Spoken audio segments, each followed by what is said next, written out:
Board work session. This meeting is now called to order. We'll begin with the pledge.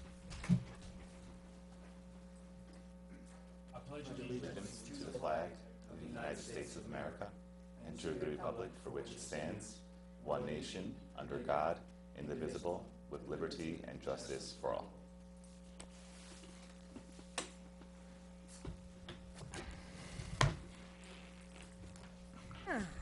Alrighty. Does anybody have announcements and comments this evening? Kick us off? Sure. You ready, Deputy Mayor? Go ahead. It's all about the music. All right. My other career, apparently. So on this Saturday at 7:30 at the Elks Lodge, as part of the Ossining Second Saturday Jazz Series, local favorite Sundad will be performing. Father and son acoustic guitar with drums and bass. Really just hypnotic, wonderful music. Please come out and support them. It starts at 7:30. That's 118 Croton Avenue. That's the Ossining Elks Lodge. Hope to see you there. It is supposed to rain, but it'll be dry inside, so hope to see you. Thanks. Great. Trustee Bazemore, anything? Trustee Herrera, anything? Yes, thank you. Good evening. So I first wanted to start off by saying special thanks to Bill Garrison and the entire staff of the Ossining Parks and Recreation Department for reviving our Stash to Trash initiative. Many folks on their own and through groups were throughout our village picking up garbage. I hosted a group in downtown Ossining, and I was a little bit upset and troubled by the amount of garbage that we collected solely just on the Main Street Aqueduct area. So I just encourage you guys, if you see someone who is littering, do your best to correct it in the most positive way that you can, and care for our village. So thank you for that. And lastly, I was asked to announce this, and I look forward to attending. The Ossining Arts Council is having an exhibit of works in drawing, painting, and clay by workshop participants, students, and teachers. Their opening reception is tomorrow, Thursday, May 10th, 7 to 9, and that is at the Ossining Arts Council, which is located in the Steamer Firehouse at 117 Main Street. That is all. Thank you. Great. I wanted to call to folks' attention. It was put out, it's on our website. There are 2 opportunities for planners in village government, and there is a pretty short timeline for responses. I believe people need to respond by the 18th of May. Is that? June 1st. Oh, you're right. I see that now. Okay. So by the end of the month, essentially, and so the information, there's 2 positions. One is a director of planning position and one is a planner position, and there's more details. You can see this flyer online as well as links to the actual job descriptions on the village website. That's villageofossining.org. It is a civil service position, so there's very clear qualifications that a person needs to have, but there is some flexibility in hiring if you have those qualifications, because the list is, there's not a long enough list of qualified applicants, so we have some flexibility if you have the qualifications to be on a potential list if there were a list. Is that an accurate way of describing it? Okay, so check out the website, talk to our personnel office, and talk to the county government if you need more clarification on that. Earlier today, our friends from the town were there as well, both Dana and Maddie, and many other municipal leaders were at the county center talking with folks from the state and consultants who are working with across New York State to find more opportunities for sharing services. It's a program that began last year, and we're doing it again this year, and there's a relatively short timeline. I left with more questions than answers, but they do want to be sure that folks throughout Westchester County are aware that there are public hearings happening on June 14th. One of them will be at the Yonkers, I'll do this in case Tom can get it on there, the Yonkers Riverfront Library from 3 p.m. till 5 p.m. on June 14th, and then later that same day at the Mount Kisco Library from 7 to 9 p.m. Look at the county website for more details, and as we have information about anything specifically relevant to Ossining, we'll share it during our meetings, and so you'll know what there is to comment on. It's a little unclear. We went through this process last year. There may be an opportunity just for us to get recognition for the many, many shared services we already have, particularly with the town of Ossining. Might just be a pat on the back saying attaboy, or it might actually result in some sort of financial compensation from the state. So we're going to look into that. I also want to let folks know that the community forum that had been scheduled for June 7th is not going to be happening. There's conflict that day anyway, but also each year when each term when I've begun, I've started a different program or a couple of different programs each time that are further opportunities for reaching out to the community, and January of a new term is a good time to start programs like that. Right now it's a politically charged season, so we're not going to start a new community outreach program right now, so there's just no confusion when we begin it, that it is an outreach to the community, not a campaign program. So you can scratch that off your calendar for June 7th. But happening on that day, a number of folks from Ossining will be at the Westchester Municipal Planning Federation dinner, celebrating the winning plan that was created by the Downtown Redevelopment Working Committee. We're going to be hearing from one of the members later this evening because he's part of another committee. Three of us actually at this table were part of that, representing the village, both Corporation Counsel Gahan, Trustee Bazemore, and myself, but largely the committee was made up of community members. They put together a fantastic presentation, which is available on our website. If you look under Downtown Revitalization, you can see the video presentation, the slideshow, and the full report. It is now the award-winning report. So I trust that many folks will be there celebrating that evening. And I'll put on my documentary and discussion series hat briefly. The next screening, the May screening, is happening Thursday, May 17th at 6:30 p.m. in the Boudars Theater. It is free to the public as always. This is a 3 short films created by John Bowermaster, who has done a number of programs for working with Riverkeeper in the past, and we're really pleased to be partnering with him again. We will have a member of Riverkeeper's staff who will be with us, as well as the director of the Hudson Valley Farm Hub, and the Hudson River Sloop Clearwater director will be there as well. The Tideline program director from the Clearwater will be there as well. It should be a really hopefully inspirational, certainly enlightening evening. So please do join us for the films and the panel discussion to follow on May 17th at the Ossining Library. All right, lots going on. Stuart, you want to kick us off? Thank you, Mayor. Our first topic tonight will be Downtown Development Fund Committee Neat Streets project presentation. John Zeltzman from the DDFC is here to discuss that with the board. John?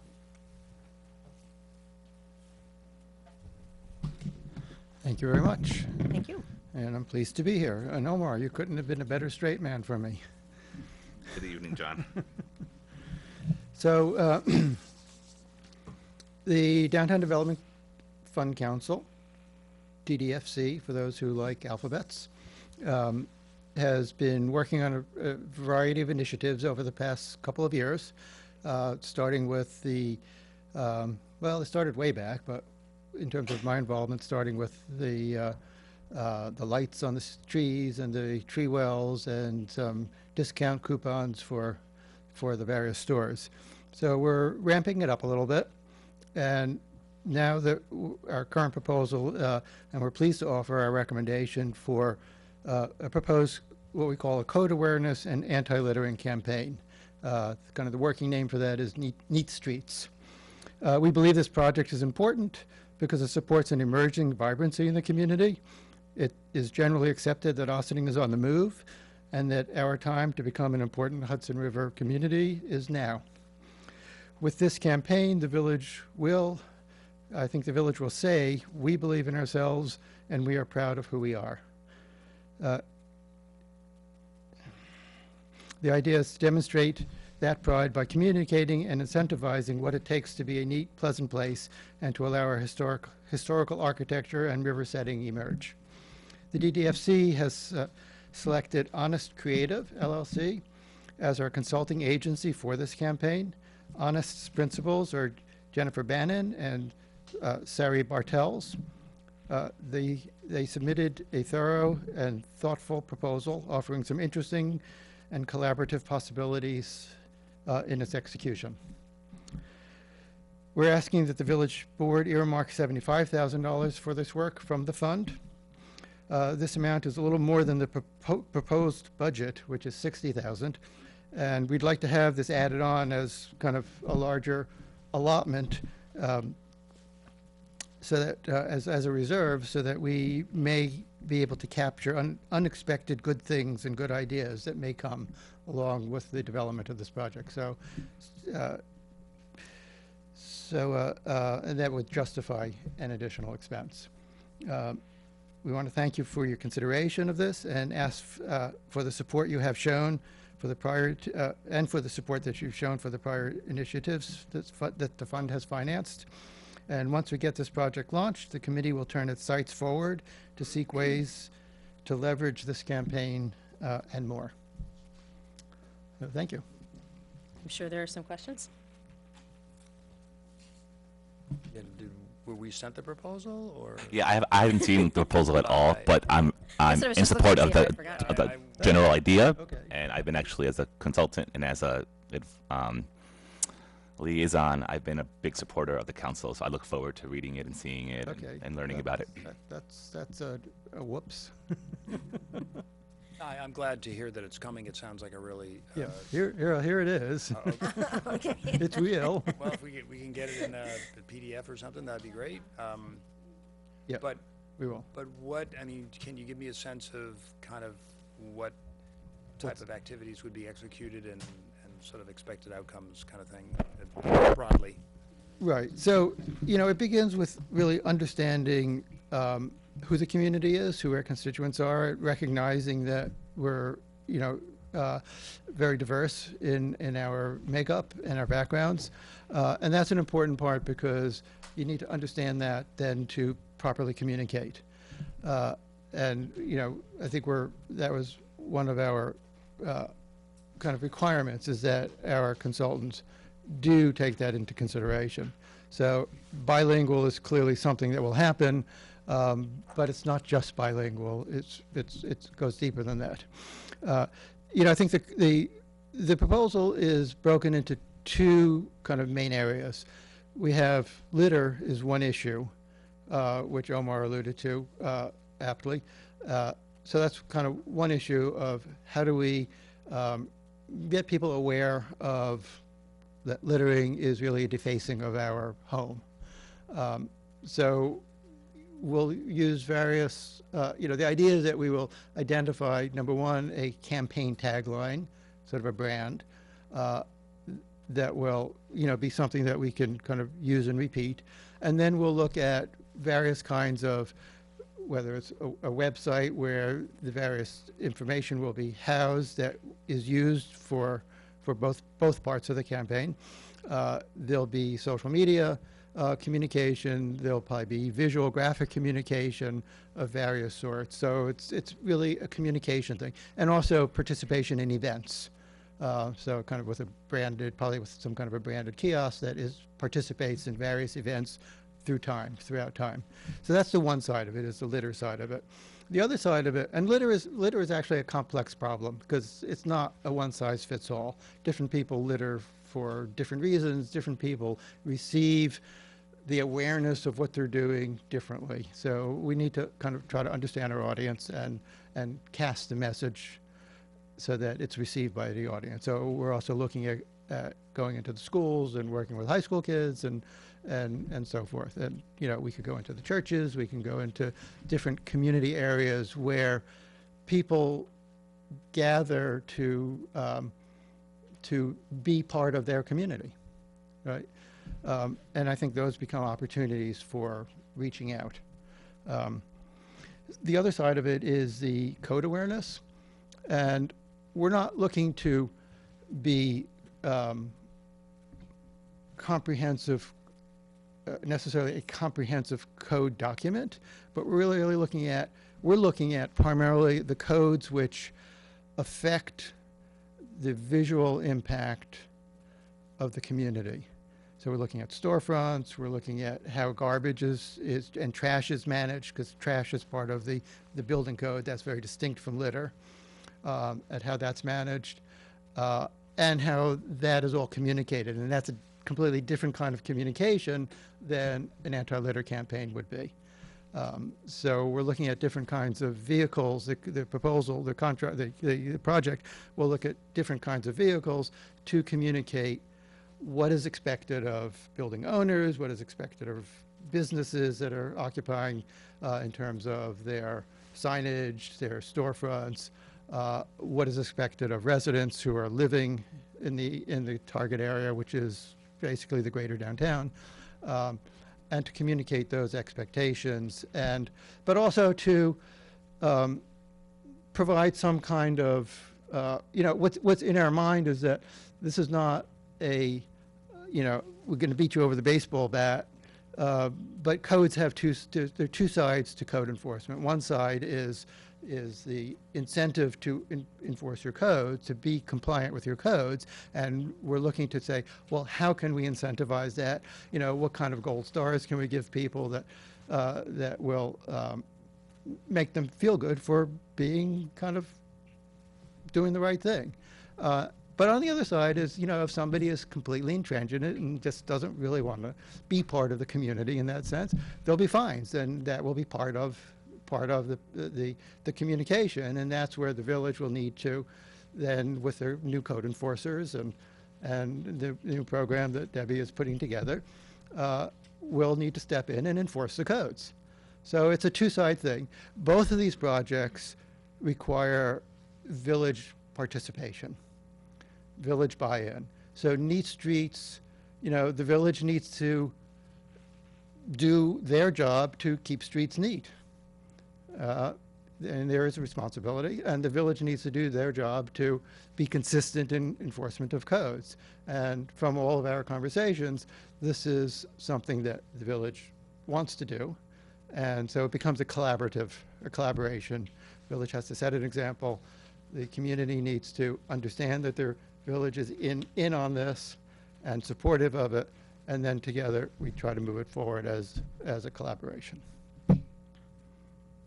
I wanted to, sorry I'm late, first of all, especially since you know how much I love this stuff. So this team has worked, every week, the emails that go back and forth, the collaboration between the team members as a liaison to the committee. It's amazing, it's impressive. I just want to add a couple of things. Number one, this isn't something that the village could do otherwise.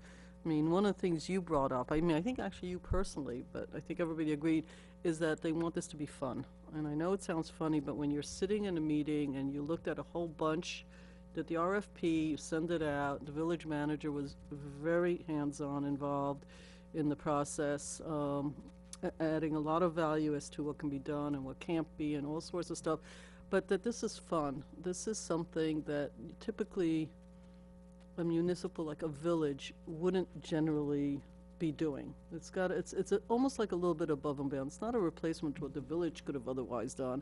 It's really an enhancement in a much more engaging manner, which is why I think you guys looked at really a bunch of very different sized agencies.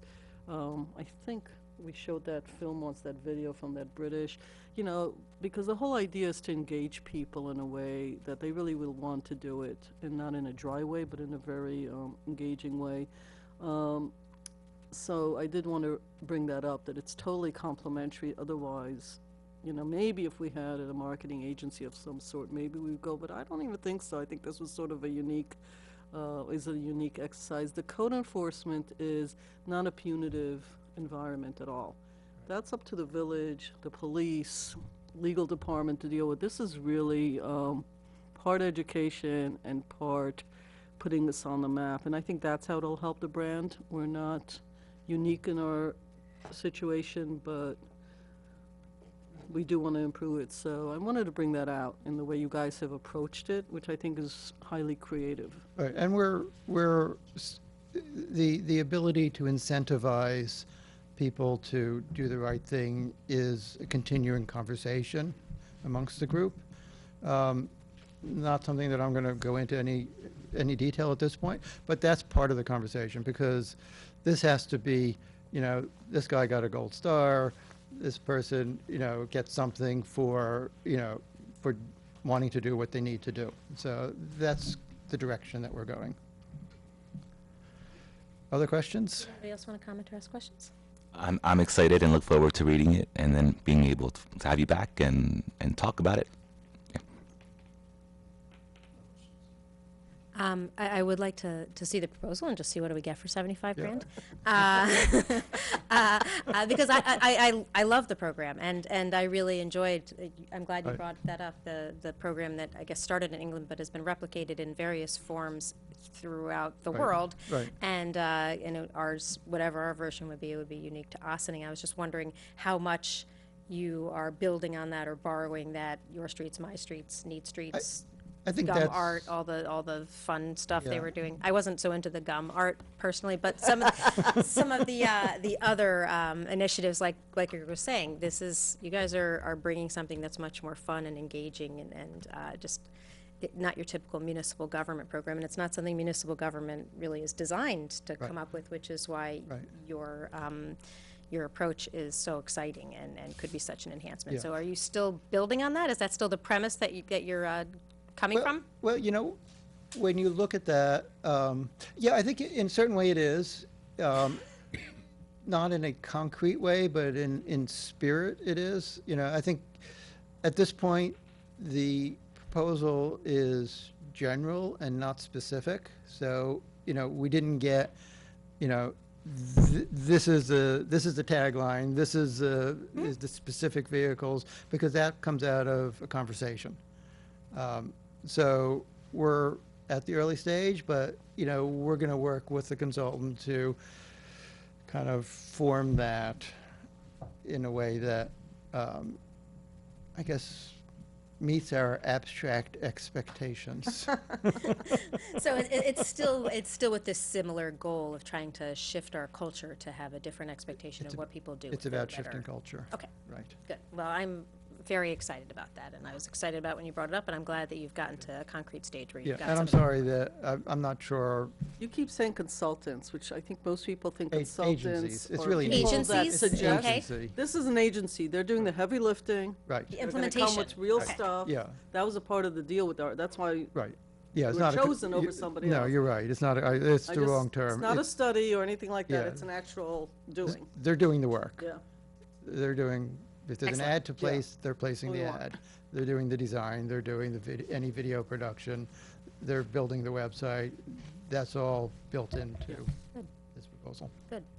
Then, Stuart, is there a formal process that we need to do to approve the funds from the Downtown Development Fund? Approve the expenditure of funds. Okay. Service, right? It's, the village manager signs, no? The village Actually manager would pass a sign resolution the for- agreement, but the board approves the expenditure of funds. Not a resolution because, It's usually a resolution of shifting funds Oh, from okay. one Oh, fund I to the see. Oh, I next. It's see. like, All right. one of the Tom Warren fund resolutions, okay. Okay, Trustee Herrera, did you have an extra comment there? Yeah, due to the amount, was this subject to a public bid? Since It's not that it's kind of a- $75,000, or is it under It's a special- professional services? Okay, cool. So it would not be coming in. Cool. But you looked at We- you looked whether, we reviewed 5 proposals. Okay, good. a number of whom are local. Right. and, yeah. Perfect. Yeah, so there was a pretty rigorous Yeah. vetting process.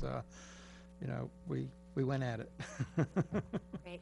Yeah, sure did. Did anybody else have any final questions, or were we generally supportive of them moving forward with the agency that has been researched and presented, though we would all like to see the proposal, and I imagine if we have additional questions when it comes up for us to approve or not, we hopefully will have a little time before we have to do the vote if we have additional questions that can be answered before it comes up for Well, I'm in fund support of appropriation. this.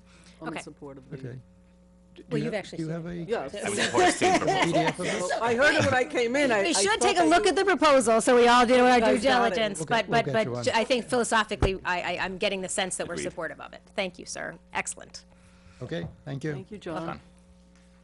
Hi, Karen. Oh, sorry, go ahead, Stuart. No problem. Next is the Shared Services Department of State grant, and we have tonight Town of Austin Council Member Karen DeTore. Karen? would you like to stand at the podium? It's not your typical spot. We have plenty of Where do you chairs want if me you'd like to sit? join Do us you want at me the to sit? table. Sure, I can. Just be careful of the chair, Karen. Is that a tippy chair? a bad I don't think chair. that's a tippy chair. It tips a little. So today Karen is wearing her hat as town council member. We have the privilege of working with Karen in a number of ways, but you're here representing the town today. Thank you for joining us. Okay, now I'm on. In August, last August, the town applied to the Department of State for municipal restructuring funds. And this is a state initiative to help municipalities continue to deliver good services, high-quality services, but do them in a way that's more cost-effective, more efficient, and ultimately saves taxpayer dollars. So we did, the town was successful and got a small grant to explore this opportunity. And as you know, the village and the town do work on shared services. We have several intermunicipal agreements which facilitate our ability to do things more effectively and cost efficiently. So with this grant, it allows us to hire a communications consultant who will help us create and disseminate materials, mostly electronic correspondence and a website, that would provide facts to inform town and village residents about the issue. And this is very fact-based. It's not opinion-based. It's fact-based. So that when we, then the next step would be to engage the public so that they have ability to make informed decisions on what they feel is best for their community. So we think this is a good idea for obvious reasons. We all want more efficient and more effective government. When we submitted this, we did it with support of the village. There was a letter of support that accompanied the grant. And now we have a proposal from Michael Conti to deliver the services. It's about a 12 weeks time frame to do this work. And we would like the village to, right now, it's a two-party agreement with Mr. Conti. We would like the village to consider making it a three-party agreement so that we can work collectively. So that means that we would all have the ability to put input. Obviously, we will accept input from the village and we will work with town and village residents regardless. But this way we can work more cohesively to shape, to get the information, work with staff, and then conduct the interviews in a way that speaks to our already established collaboration. So I am here to request that you consider working with us on this. Thank you, Karen. And this came to us just this week. And so last night I asked Stuart and Debbie to take a look at the proposal. And so Stuart, you can comment on it perhaps before the board does if you had any basic comments on it, but I can let folks know. I'll look up what Debbie's comments were. It was pretty general. We wanted to be mindful of, well, most of the efficiencies would involve both town and village. If there's anything that's specific to just the unincorporated part of the town, then we wouldn't be a part of it, but it might be valuable for us to be part of the consideration of how things are presented to the public when it is village residents and when the potential for sharing of services would obviously we would have to be involved in some point. So if the outreach to the community with education and getting feedback, if we were a part of it, then we would be helping to craft the message that's going out to the public. So it would be reflective of both of our understandings. And again, just, so that we're clear, the message that's going out is really information and it's outreach and education to better educate our the town and village residents on current government opportunities for change, but it's not to recommend, it's rather to inform so that people can make a more informed decision, because there's a lot of details, as we well know, that people may not be aware of as they go through their day-to-day lives that would help them shape their opinions. So any recommendations that would then come from the people themselves, and then we can determine, how to, if we go forward to the next step where we actually want to execute, then it really becomes an issue of, more town and village who takes the lead on that, so. I think you, Mayor, pointed out some of the things that Debbie had pointed out, and Karen, thank you very much for welcome. all of this. Just the $12,500 cost, is that part of the grant that's already been received, or is that separate from the That's small- basically the grant fund, That's what I- that is the grant. Okay. Well, it's phase one of the grant, right? Right, and then, depending on, On to the next. the findings and everything, we could be getting more money, yes. So, I mean, we could, and so if we wanted to be a party to this agreement in the sense that, it will involve inquiries to village residents, and education, outreach to them. I think that's, admirable, because obviously, we're gonna have a lot of people who are gonna have questions from our end as well. So I think everyone would wanna know, what this is about. And as you pointed out, Mayor, to the extent that it involves simply the unincorporated area, then those are the only people who will be involved, such as the person speaking right now. But, As a resident as a perspective, resident, yes. emphasizing that's correct. But I think otherwise, what is in here from Mr. Conti is pretty much, I think, what we all spoke about when we had that meeting with a number of the officials. I think Trustee Herrera, you were at the meeting, the mayor was there, and I know there were folks from the town, I think the village manager as well. So in that regard, it seems to be consistent with, our discussions, as I said, just, to just put into the effect, the role of the village. I think otherwise, it seems fine. Okay. Yeah. Trustee Herrera, did you want to comment on it? Sure. So, I'm on, right? Okay, good, because I'm usually off by accident. So, for those that are wondering, the state program is called the Municipal Restructuring Fund. It's part of the governor's initiative to help local government consolidate in general when it comes to either departments or services. As you heard, this was undertaken under interim village manager Paul Fraioli, who issued the letter of support along with the board last year. Phase one would be the project charter. Phase two is the project development. Phase three is the small scale implementation, and phase four is the full scale implementation. I don't have the full application with me, but at that meeting that I requested, after the initial meeting was had that I was not at, we made it clear that from the village point of view, we were going to have a conversation about the overall grant, its charter, what it consists of, the determination of how the charter was written. Then, as per my conversation with the board through email and also through the office of Village Manager McDonald, we were going to be releasing a statement as far as how we were going to proceed and how we were going to work with the town on different parts of the grant and what our role would be and what our role would not be. So I was a little surprised to learn that we are going to be discussing moving forward with the first phase when we haven't even gotten to what we agreed to at the last meeting. But that's more, I guess, an internal. Well, just to interject, the town. If I may finish. Yeah. So I think that internally we have to really finish the first discussion before we could really entertain this part. Because that's not where I left off. I have emails to prove it, conversations to prove it. I also want to read the whole application and charter to the village and release the application to them for, this was all brought up at that meeting, so I guess I'm just trying to pick the most relevant points that were at that closed meeting for the public can really know where we are, if that makes sense. Mayor Garrity. The town is going to, would like to go forward with stage one, since the town was awarded the money. Regardless of whether the village formally decides to participate, we do want to go ahead and do this.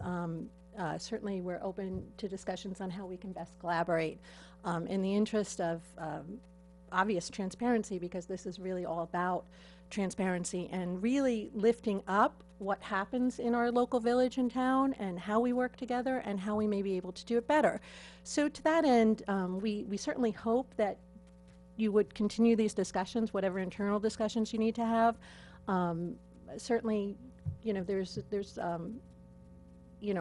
again, if for any reason the village decides that they would rather not participate in this, we will still be doing it with input to the village and with acknowledgement of whatever considerations you may have for this. But of course, less involvement means less of a role, and just by nature of the fact that you wouldn't be formal participants.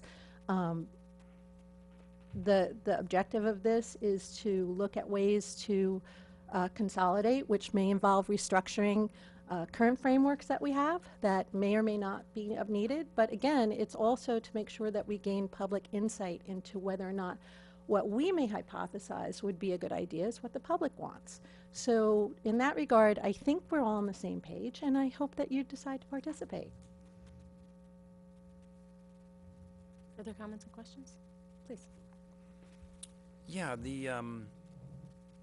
I can't tell you how many questions I've fielded from residents who really don't understand the village in the town, in the county, in the town, unincorporated part of the town and everything else.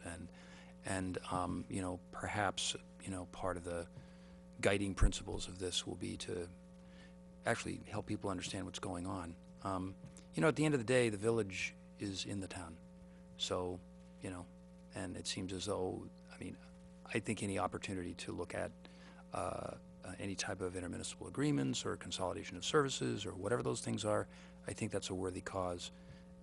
You know, I would like to believe that the village would want to, you know, lean right into this, because I think it helps. I just think it helps everybody. If everybody's cooperative, I think we'll get the most benefit out of the collection of the data and all the information. So I'm not fully aware of Trustee Herrera's concerns regarding the charter and everything else. I'm not privy to those issues, so I certainly would want to understand what those issues are, and hopefully those will get aired out in a way so that I can understand them. But on the face of it, I feel this is a worthy cause and a worthy project. So. Just to say, I agree with you. I think it's, I do not see a downside to it. The difference between village, town, and where it starts and where it ends.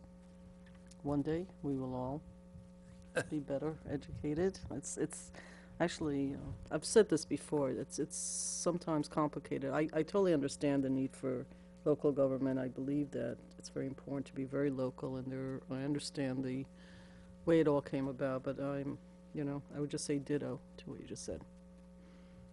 Mr. Bazemore, did you have any comments or questions? Just reflecting on everybody's comments, you know, when we talk about consolidation and saving money, I think we're all in support. However, I'm just thinking on what Trustee Herrera had raised, and was this a conversation that we had in a public meeting, or was this executive session? Oh, there was an internal meeting that was set. Then I was invited to the second one due to a lack of communication. That was internal as well. But I have notes from that meeting that I also wanted to release. But then we spoke at that meeting we didn't leave that meeting with an actual action plan. We left with we'll get back with how we feel and what's going to be our role.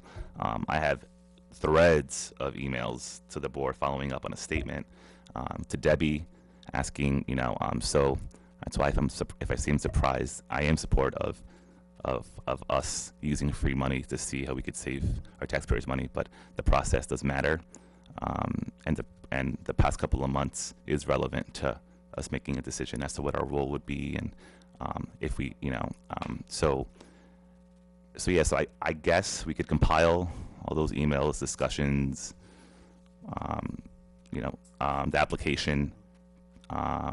So if that answers your question. Yeah, so what are you looking for money right now? No, This is all paid for by the state. Okay, It's so a grant, so okay.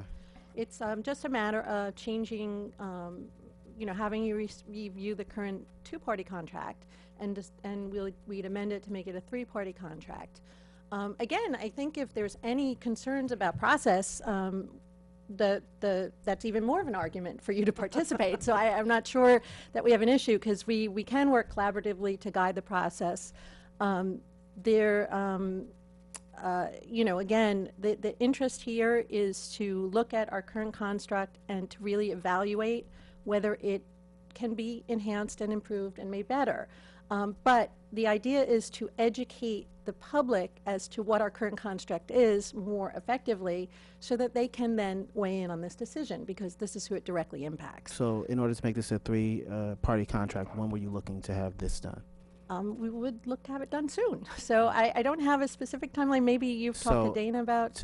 With respects to Trustee Herrera's comments, because can we kind of get those threads being pushed out and possibly look at some of the documents that Trustee Herrera is referencing? Because if this is not necessarily the most time-sensitive thing, I would like to be able to. Well, that meeting was several months ago, so, I'm not, again, this is a very straightforward thing, so we're looking to move on it pretty quickly. I think we should maybe discuss, and we can talk to Dana about his timing on. I think there's two things we're talking about. One of them is this particular consulting proposal that we just got last night, or actually, the board just got this morning. So I don't know if everybody's gotten a chance to read it. You did, thank you. It's not terribly long, but it's, but we didn't have a lot of time. Yeah, no, to of review it course. and discuss before now. But the town was the lead agency for the application, and they're the ones who went out and solicited the proposal. So right now, the proposal is written just for the town. My understanding was that at your meeting next week on Tuesday, you were planning to move forward with this. It's just the only reason why I suggested we discuss it tonight, because I would much prefer that the board had more time to look at it and discuss it, and for Debbie to be present also. Yes. So that's the only reason why we're discussing it now, because there is a little bit of time sensitivity, because some of the elements that you may want to be exploring have dates associated with them. Other things, the actual application to the DOS is online. It's on the DOS website, so people can access that. We haven't had extensive conversations. We've just had acknowledgments that we're supportive of the grant, and then we've had some meetings with staff and with the DOS folks and with elected officials from the town and the village, which Trustee Herrera was referencing. So this is our first real discussion of it publicly. So that's that's one piece of this, but what we're being asked for right now is not for money, but do we want to formally be part of the proposal in working with Conti Consulting, so that when they're doing the communication, we're officially part of the determining how that's going to look in the communication and the public outreach and education. Exactly. I think that the challenge at hand is that I'm aware of the two differences, and that's, that we're having a discussion now for the first time after internal meetings, and it's great to know that the board is moving forward with the consultant in the grant, the next meeting. If we're just starting the conversation as a board in public about it, how can we move forward with being a third party beforehand? It's kind of just The process. enough. I'm sorry. Just that this seems to be more of an internal challenge village-wide, because how would we become a third party to a contract if we're just discussing it now in public? And I've been asking for a public discussion on this for months and a public statement on this for months. I don't understand. And I could share, if I have to, exactly what I asked for. I'm not, I just don't understand how you become a third party to something that we haven't even discussed in public, because we're bringing it up for the first time now because we're under a time constraint for next week for the town to vote on something. I just don't. While I understand I'm in supportive of it, if the process matters, then this would not go this way. And if the process matters, we would not have come to this place so fast without actually concluding with what we agreed on at the last meeting. I'm really trying to understand, because I believe in the process and I believe in this, but again, the issue here is that we have some pretty serious issues with regards to taxes in Westchester County with the new SALT deduction legislation. Probably that's on top of everybody's mind who lives here. How can we do things more effectively and efficiently? So, in taking action now, it is somewhat it is somewhat time sensitive. We also have more and more people, as John mentioned, and I think we've all seen this anecdotally, and also it's represented in voter turnout in local elections. People are more engaged than ever before and more interested how to be part of their local government and how it works. This particular phase of the grant, and yes, the grant could potentially be a multifaceted grant, is specific to gain input on how the process would move forward. So it's not I don't feel that we've particularly established any process other than we want to educate the public as to how our government works and have them weigh in on how they would like to move forward in consolidation. So any, ideas that we may have because we're closer to it may or may not be what the public wants to see. And that's what this exercise is about. So I don't know how, I'm trying to understand how much more discussion. It's pretty straightforward is what I'm trying to say. So, but, of course, I want the village to carefully consider any partnership that we would do because it's really all about shared services and working collaboratively. We're not voting on shared services. We're voting on getting money that is available, whose entire purpose is to figure out a process to start with on how to do this. So not for me, I don't need a process to get to somebody telling me the process. I'm like, the study is about the process of doing this, and we are not committing anything except our participation. If we yes. don't commit, so it's not even, to me, a partnership at this point. It is a commitment to be involved in money that you all went out and found, Yes. and is I would say available that's at very apt. exactly this point in time. Yes. So I walk down the street and somebody found $100.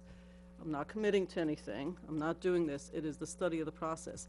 I think in other grants, it really is partnerships. You do commit to time, you commit to money, you commit to a lot of stuff. My understanding is this is step one of many. Our only commitment is to be involved. And if we don't wish to be involved, correct me if I'm wrong, you'll do it anyway. Yes. But we will not have the opportunity to be involved because I don't know how to put this more bluntly than you did, which is we're going to do it, not we, you are going to do it anyway because you went for a grant and you would like to involve more people. If more people don't want to be involved, that's okay with you. You're reaching out to get us involved in learning how to create a process with the money that you people went after, not the village. And at any time, we could say thank you, but no thank you. Absolutely. And at some point, it will be public because you have to make it public because it's the grant that you got. Which it's public now, so, Right. yes. Do I have that right? Yes. Is that No, the absolutely. whole thing here? Absolutely. So for me, if you guys want to do most of the work, and for me, and you found money that we didn't find, I wish we would have, but it's yours. My understanding, and again, correct me, you're asking us to be involved for the work that you've put together. And there's a whole process in place. Nothing's getting done until, to study how the village and the town can work better together. Frankly, this conversation would lead me to say, as John did earlier, it's one of the reasons probably should do it. So I don't know why we wouldn't do it on behalf of the community, and you're doing most of the work. Right. If, For this type of a grant, I'm not saying for all grants, because some grants have lots of involvement and we get it a different time. So I'm comfortable with you guys finding the money and doing all the work and involving us at the early stage, because it sounded to me, I may have misunderstood, that if we don't sign up for this, I'm gonna call it, I'm not even sure partnership's the word here, an involvement in it, you're moving forward anyway. It's your grant, and you feel that you know the public as well as the village does, so you'll have a pretty good hand in it, whether we're involved at any point in it or not. You reached out to us to ask us to be involved. yes, and no matter what, we will engage village residents, no matter what, we'll, seek input from you. I want to just clarify, if we go in it tri-party, there may be a little bit more shared staff time and things like that, Okay. but none of this is a particularly, it's a 12-week study, basically, a 12-week community engagement process, and a lot of it falls, the deliverables are in the proposal that you received, which, obviously you may want to take some more time to review. But again, this is, But the shared staff time is only upon an agreement. Even if Right. you wanted to share staff and the village manager said, sorry, Right. Well, then that'll be a discussion at that point. well, I mean, if you're part of it, you want to put, you want more Agree to it, skin in the yeah. game and Okay. more input, so that may involve more stake, again, I don't think that Right. we're talking about tremendously heavy lift, because this isn't, this is really somebody who's going out, who's going to craft the materials, who's going to work with us. So really, the staff time is making sure that we disseminate the materials, making sure that we work to get it into everybody's hands, that we do, we support the outreach because we do know the community. And then facilitating with, we'll probably have to have mutual participation in any public meetings and information gathering and interviews with residents. So it is. There's some involvement. There is some involvement, but again, it's, I think, a critical learning component. And, I think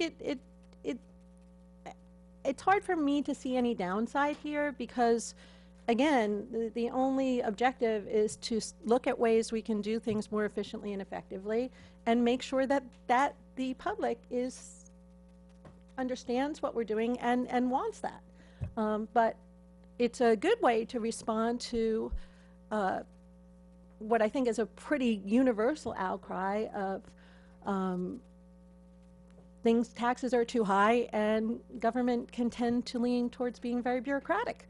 And, in terms of partnership, I think that we, essentially to say that we're partners regardless. So we work hand in hand almost in every aspect anyway.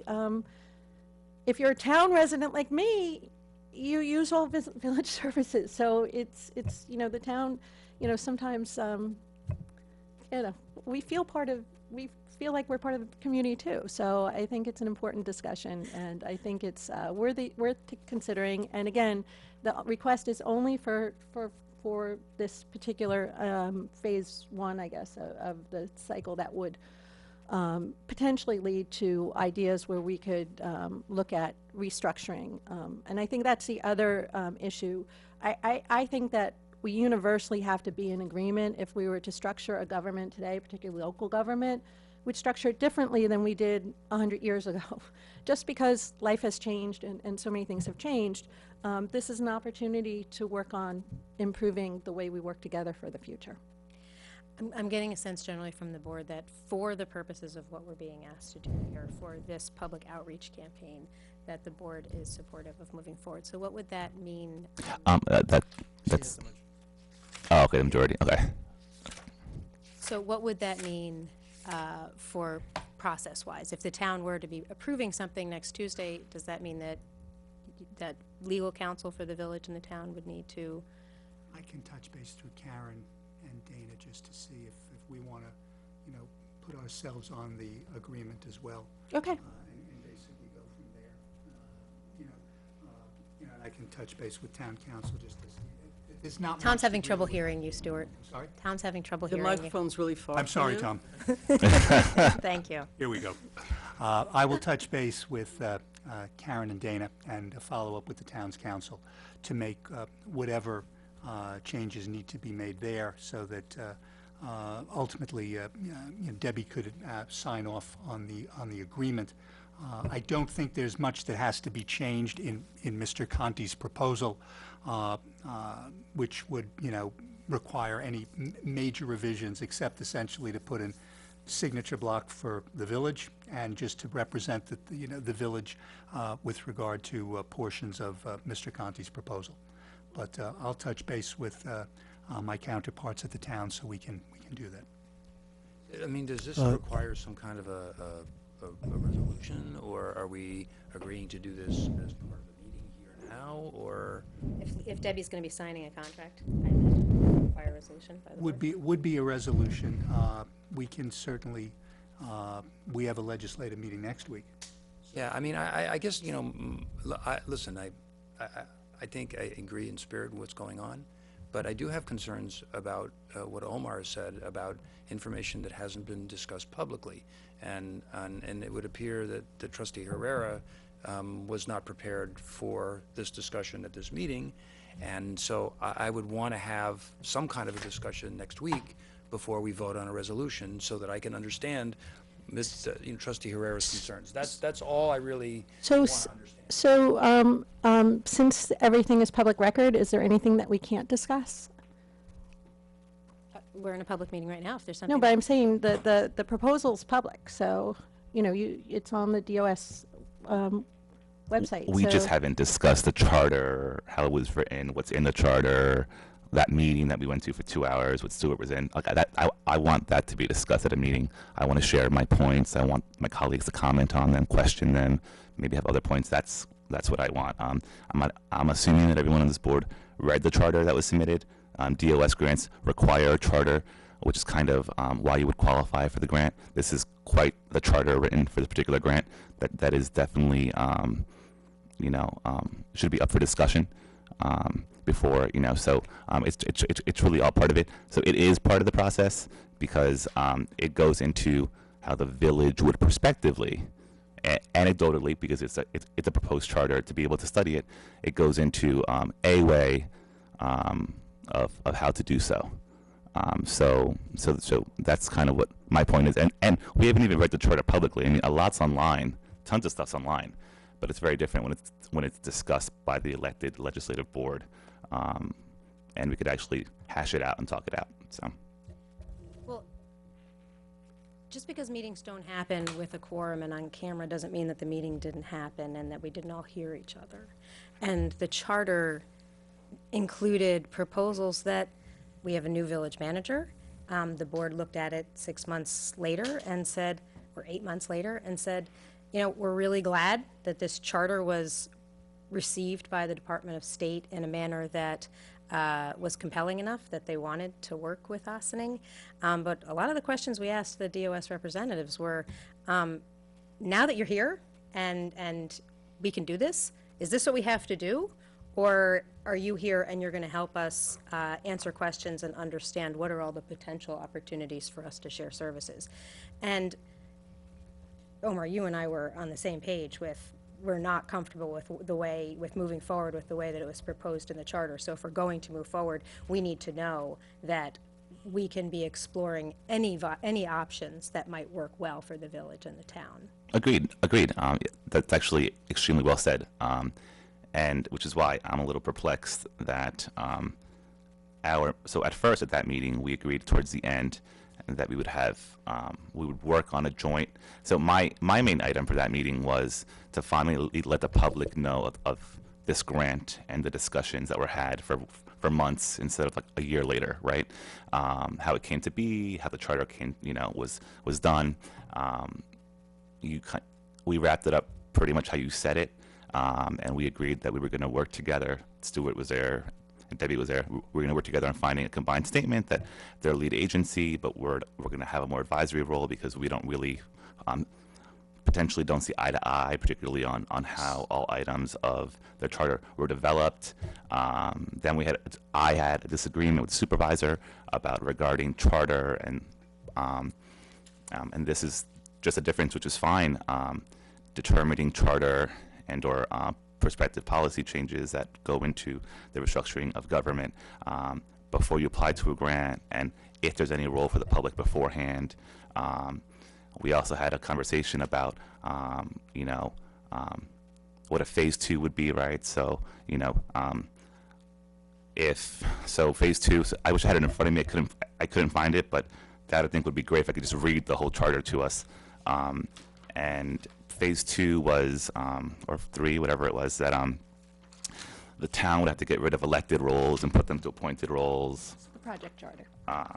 Perfect. Want to read it? So you want to read it? I'm sure. Sure.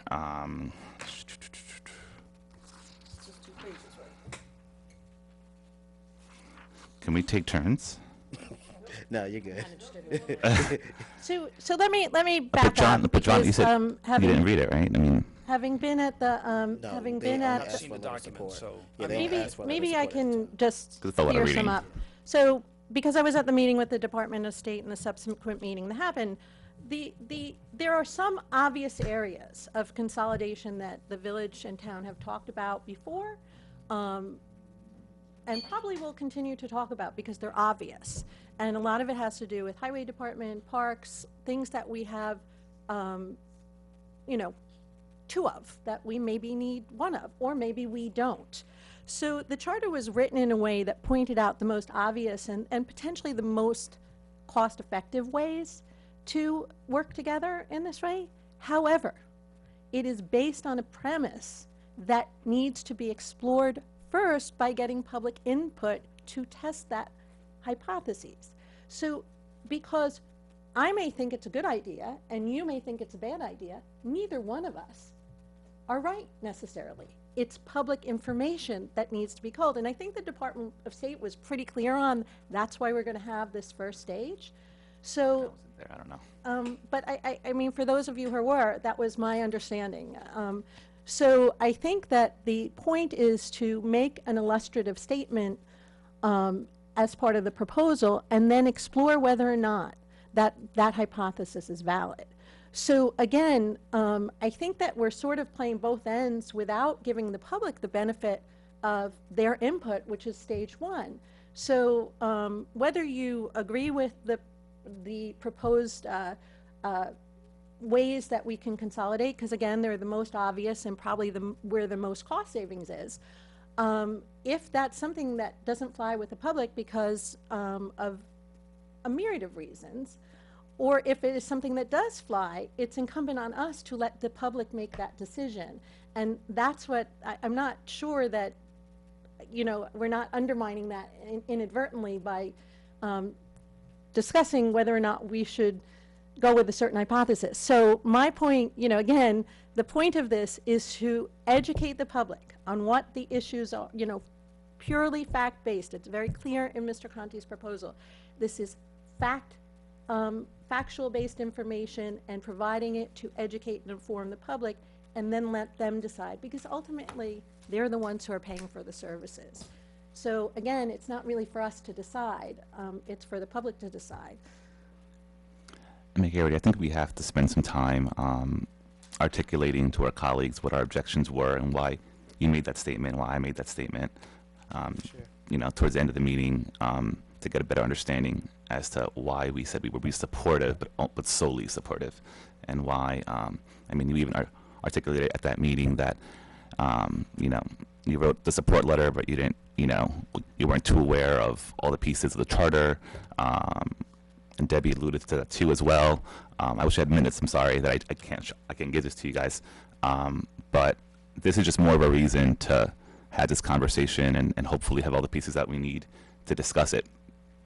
I think what you just what you just said really encapsulates sort of we're doing almost the same thing again, because it was a town-led application and we were simply supportive of it. We were not guiding the application. We didn't draft the charter as village government, but we're supportive of it, big picture philosophically.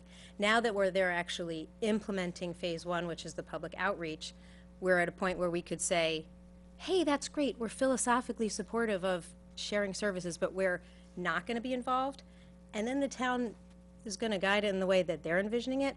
And now it's coming to us again, and we're gonna say, and we have a choice. We can just say, hey, good job, same way we did last time, or we can say, yes, we're philosophically supportive of this, of course, and we want to have a hand in how this communication and outreach is done to the public. And I think if there's any lesson that was learned from the charter application process, it's that we want to be, if we're going to ultimately be involved in any decision-making, we should be involved in the outreach and the work leading up to it. And that's what we're actually being asked for tonight. Agreed, but part of that meeting, again, was that we were going to be releasing a statement articulating our reasons why philosophically we're supporting it and why we're not wholeheartedly supporting it. Well, I think we've made pretty clear tonight that we are not wholeheartedly supporting the proposals as they were presented in the charter. Correct. That has definitely been And stated. explaining why. Well, not everybody's read the charter here. Anybody in the public could read it, though. It's on the DOS Yeah, no, but website, I'm saying, have all the board members read the charter? if we did, anybody who may have read it would have been last year anyway. And we weren't that concerned, because we were, you know, the thing is, we send letters of support for a lot of grant applications, whether it's for a municipal organization or a nonprofit organization, or we just did a letter of support for the Ossining Children's Center, and so and any grants they might apply for. I mean, it's not unusual. What's different in this case is that ultimately there could be a proposal of sharing services that our government would be involved in, which is why I think it is important that in hindsight, we probably should have been more involved from the get-go, but we So we aga- didn't. again, So but let's do there's, that going forward. You know, again, despite, you know, and I encourage everybody to read the charter, and I think it's, you know, more information the better. That's the whole point. So, you know, I respect your consideration of this. I'm not sure if there's too much more we can discuss at this point, but I just want to restate, the interest is, and it's a statewide initiative that would look at ways for municipalities to restructure in the interest of maintaining quality services and lowering cost and being more effective. So if, you know, I think there's certainly an opportunity to work forward on this despite maybe differences of opinion of how the grant was crafted. But we can say it was successful and we got the funds, and I think that's a win for both of us, you know, both the town and the village and all residents. And there's ample amount of opportunity for the public to guide going forward. So whatever we may have wanted to do better initially collaboratively, we certainly have the opportunity to move forward in a way that makes sure that all those marks are met. So do we need to call a special meeting to be, like, because you want this signature by Tuesday, right? So, like, do we need to call a special meeting like Friday to give us a chance to actually look at the application to understand what we're signing? Is Debbie going to be back in time? Debbie doesn't get back till next week anyway. But Trustee Cotton, I did want to just clarify something that you had, the concern that you had raised, being sensitive to the questions that Trustee Herrera had brought up. The questions that Trustee Herrera had brought up, I think, have more to do with our internal communication between village management and board members and messages that are then sent out to the public. And I think that is transcends any particular, the actual charter or, is on a parallel but different path than what we're talking about. This particular consulting. No, I was referring to having public discussion on the charter, the process, the last meeting, the action steps following that last meeting, in addition to us having a full discussion and a review of the charter and the application process. So 2 separate items. Is that clear? I thought that's what I was saying, that it was 2 separate items. Well, okay, I mean, all I can say is I think we've kind of gone around on this here. So I guess if someone could send me the charter, please, so I could read it.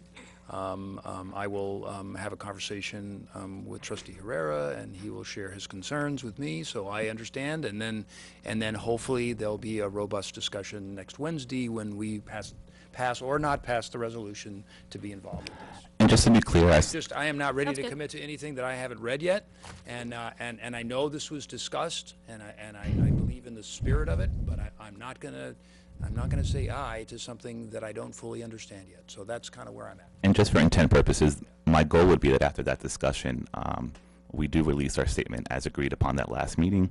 We attach the full application, we attach the charter, do e-news about it, to really make sure that we're all on the same page. And if we move forward, we move forward, and if we don't, we wish the town a good luck. But that's kind of how I see it going, at least how I'm proposing it to go. So thank you. So what is next steps as far as you being concerned?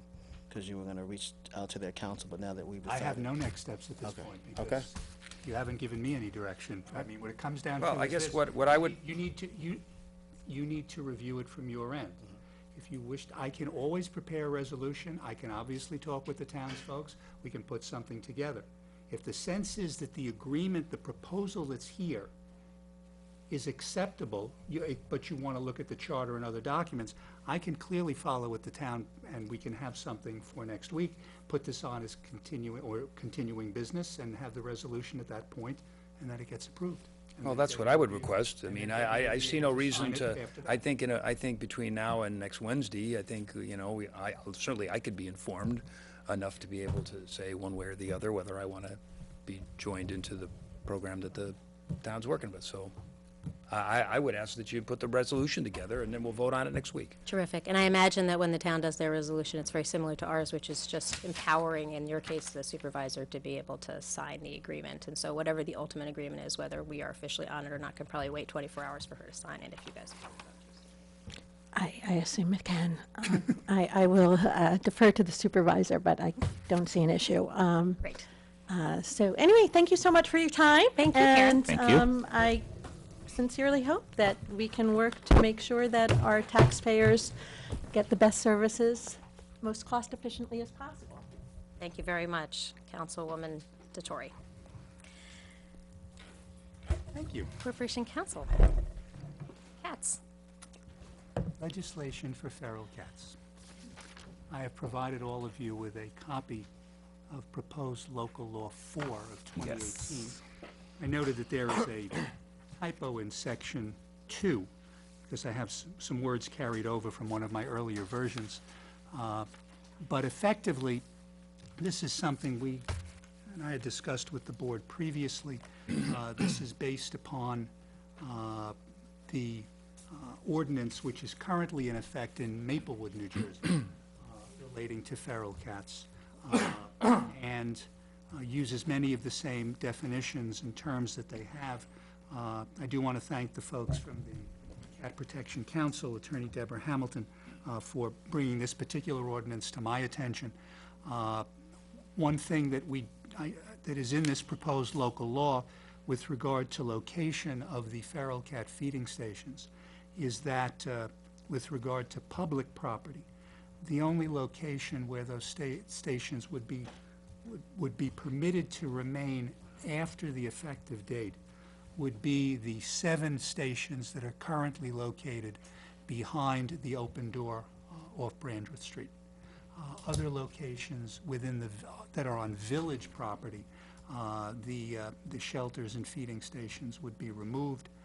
With regard to feeding stations that are not on village property, there must be written approval from the property owner for those stations to be located there. Further, anyone who is going to be, if you want to call it, I guess the phrase is maintaining or being the caretaker for feral cat colony or feral shelter, would have to be registered with the village so that people, the village knows who that individual is, who the responsible person is. That person would be responsible for caring, for feeding those cats. Food can't be left out for more than an hour, and they would be assisting in any trapping of the feral cats for purposes of the spay, neuter, release, vaccinate program. They all, as you know, have their ears tipped as well. We currently are doing that through the SPCA of Westchester. That was a contract that this board approved last week. The shelters will be located in such a way and cared for in such a way so that food will not be placed as to attract other wild animals or create other problems for property owners. The caretakers will be required to register each year with the village clerk and also to take a mandatory training class, most likely offered by what we're defining in here as a sponsoring organization. One would be like the Cat Protection Council of Westchester, to deal with feral cats and how to properly train them. I know that there was a meeting at the community center a couple of weeks back, and there was an associate professor from Mercy College who gave a talk with regard to that. So this legislation is not a panacea. I got a note earlier today from Planning Board member Kaya Gam, which I forwarded to you folks, as to what do we do about all the other feral cats. And honestly, there's no legislation that can effectively deal with all the entire feral cat population. It's simply an impossibility. But we are dealing with the colonies that we know about. Clearly, there are colonies on private property. And again, this law does not prohibit that, just requires that there be something in writing. We have had occasions where folks have said that they have permission, but when we've asked to have proof of permission, sometimes we get it, sometimes we don't. Sometimes the owner comes back and says, well, I never gave permission for the cats to be there. So this way, we know who those folks are. And we also know that Only the people who are in fact registered as caretakers are in fact maintaining those locations. It's also provided in the proposed ordinance that it would be unlawful for any person to intentionally provide food, water, or other forms of sustenance to a feral cat colony unless the person has been registered with the village. So you only want those particular individuals, and those would be the ones who would have gone through whatever training program is afforded by, in this, as I said, the sponsoring organization. I am told that it is, this has now been on the books in Maplewood since, I believe, 2014. It was a 3-year pilot program and has been continued since then. So it has, and what I've been told is that originally some of the folks in the township there were adamantly opposed to it, but have come around. I actually have an email out to, I believe, the Director of Animal Control there, and I'm waiting to hear back. But this, at least, is the proposed local law. As you may recall from last week's session, the board approved the renewal of or the extension of the agreement with Andy Rodriguez with regard to the 10 shelters. Those would be 3 that are behind Monitor Hose and the 7 behind Open Door. That agreement expires on the 5th of August.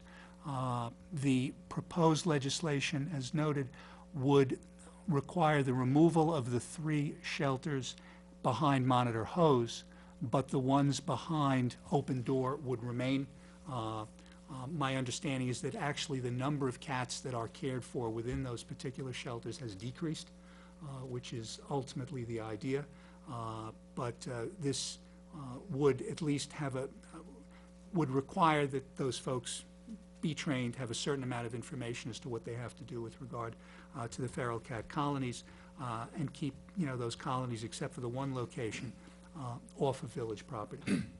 So that's the proposed local law. I have here, as I said, there's a typo which I will correct in the ordinance if the board wants to call for public hearing. And that's what I present to you. Yes, sir. So, my understanding is that the colonies are permitted on private property, correct? Correct. Okay, but it has to be registered. The caretaker has to be registered. Okay, but one of the things that you had mentioned before was, I have some concerns about, the starting or existence of these colonies on private property, and then we find out there's this situation in which, the property owner says, no, that's not true, and now we've created a situation here, in other words, you see what I'm saying? In other words, I feel as though if private property owners are going to commit to having a feral cat colony or a shelter or whatever it is, that just as the individual, as the caregiver needs to be registered, I would think we'd want to get some assurances from that property owner that this is really something that they want. Well, we have in here that feral cat feeding stations and shelters shall not be located on the property of any person or business without the written approval of the property owner, which approval shall be maintained by the caretaker. Okay, well, I think, as much as I think the caretakers are going to do the right thing, I mean, I think there needs to be some kind of registration with the village. I mean, I really, Caretakers are registered with the village. Well, I know they are, but they're not the owners of the property. I guess I'm concerned about a circumstance in which, somebody could agree to something, and then all of a sudden You they mean on decide both they ends, don't right? like it. On both ends? Yeah, I'm just saying that, listen, I think it would be a great thing for someone to do to say they would want to have, a feral cat shelter on their property. I get that. But, I think there needs to be some sort of protection, if not just protection of the caregiver. I mean, they go there and they get the person's permission, and then 6 months later they change their mind. Now what do we got? Now we got a problem. It has to be in writing, right? Is that the deal? Yes. Yes. Versus verbal? Okay. Correct. What if, so part, In other words, words, all I'm saying is that I want to make sure that everybody's on board with this. Okay, that's the big concern that I have, all right? And the other concern I would just say is I would want to make sure that obviously we're looking at August 8th as the date that this would come into being. Is that correct? I would like to, if at all possible, have this ordinance in effect as of the expiration of the agreement with Ms. Rodriguez. So it would have to conceivably be approved by this board sometime in July, so that it could then go up to the Secretary of State to be timely, so that we don't have a gap. So my concern would be that my only concern would be, I mean, listen, I like what's written here. I think it's a good idea. I think it's important. I have a concern about the property owner situation and the verification that they do in fact want that. And I'm only thinking of really the caregivers, you know. I just think that they're in a precarious situation because they work so hard, and this is something they're very passionate about and they care about. So, you know, they're all volunteer. That's what they do, and I totally get it. I think it's great. But I really feel as though we need to put something in place that gives us a little bit more. That written understanding, you know, needs to be registered with the village. I really believe that that's important. And the other thing I'm concerned about, the reason I asked about the date, is just making sure that the colonies that are at the firehouse, if that's going to be enough time to get them transitioned off to the new location. You know, I mean,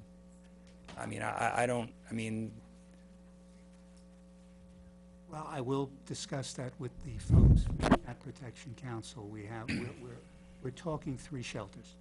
Okay. That you're just talking the 3 shelters behind Monitor.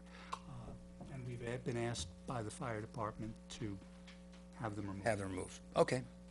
All right. But I will certainly discuss that. in terms Those of timing. those are my concerns. Sure. Otherwise, I think this is a great piece of legislation. Thank you for doing this. And thank you for those that proposed it and put it together. Mayor Garrity. Please, yes. To Deputy Mayor Codman's point, Section J, honestly, I think a quick fix would just be, they have to go to our village clerk anyways to get the form and to sign it and to get their sticker for the property. So maybe just have a part in the application where the property owner has to sign as well. I mean, because then on record you have both the property owner and the caretaker. They're both on the same page and they're both protecting, you know, these cats and making sure that they're fine. I think I got Trustee Hurd. I think also, I don't want to misstate what Trustee Codman has said. I think part of the concern is, let's say you have a property owner who says, that's fine. And that property owner, let's say, sells the property in 6 months, and the new property owner says no. Or same property owner in 6 months says, you know what, I'm changing my mind. I don't want the colony there anymore. That caregiver is then going to be in the position of having to remove that colony on you know, otherwise fairly short notice, which is not something that is easily accomplished. So I mean, I think that's also the other protection for the caregiver, because you have that situation. So that's something that I will certainly look at so that that can be tightened up there. But is that a position we want to be putting the village in? Well, Because I to this point, my understanding is, and this is some of my questions, if somebody says, you know, there appear to be feral cats behind my property, I'd love to have somebody come and trap them so that, you know, that they can be, you know, neutered and vaccinated and then returned to the community. And then first of all, I'd like people to know, who do they call? We should have information clearly on our website. Are they calling the police department where animal control is? Are they calling the village manager's office? And I think that we've kind of reconsidered that in light of spending so much time thinking and talking about it in the last 8 months. But then, going forward, if there aren't going to be any more on public property, anywhere that there are shelters being set up and maintained, isn't that a relationship between private citizens at that point, once we've done the trap, neuter, return? Because we're not, what's the village's role after that? And what do we want the village's role to be? the only question that may bring up is that if it is ultimate, in a sense, it's between sort of, if you want to call a landlord and a tenant on a type of dispute. The only where it comes up is that if an owner were to say, I just don't want those shelters here any longer, the shelters are gonna go somewhere. And I think that, I guess what I'm saying is, to the extent that if an owner has gone on record saying, I'm willing to accept these shelters on my property, it may be a consideration that, that's an agreement which lasts for, let's say, a year, just throwing out a number. And that, and if they want to change it, they can do it at any point, but they have to at least give enough notice to the caregiver to take whatever actions they have to do to find another location. Does it become us? No, but at the same point, if we're going to be working, with either a sponsoring organization or registering these folks in terms of what to do, what I don't want to have happen is that, basically every single property owner who is now currently allowing those shelters there essentially turns around and says, I don't want any shelters, because then we still have the problem again as to what are we going to do. So I think it's something to think about, and in terms of how far does the village want to go in that regard. I agree with that. Other questions and comments about this proposal? I mean, I think the addition of the time. No, sorry. I think your commentary about the addition of time on the agreement is probably a valuable one, because it cannot be into perpetuity. I remember, I don't know, I guess it was 8 months ago or 9 months ago, part of it is spending a whole lot of time, including staff time, on he said, she said, we said, they said.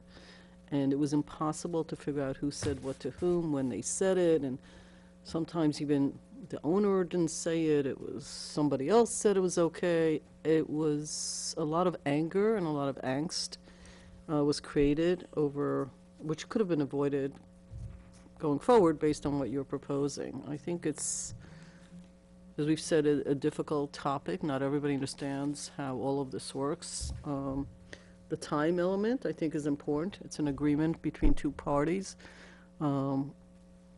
Unlike most, your analogy to Elise, the problem with it is you can't move the cats overnight. There's got to be a transition. There's got to be, so I guess it would be recommended that the agreement have like some sort of an advance notice. If you don't want this anymore, you got to do like a 90-day notice. Even that doesn't make it easier, but the timing at least helps. And I mean, if you own property and you want something to stop, you have to have the right to say, I don't want this on my property anymore.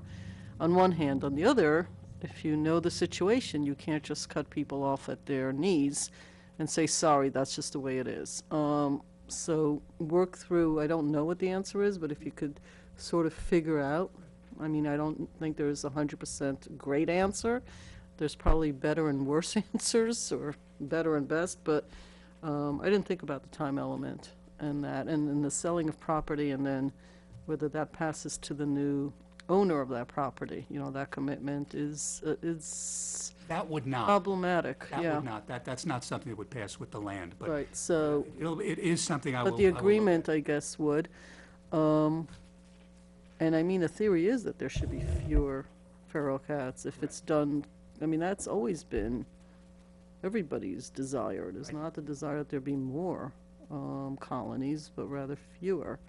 The registration, I think, to John's point, is amazingly important. I think more universities, I think I promised I would get you what Cornell is doing, and I didn't do that.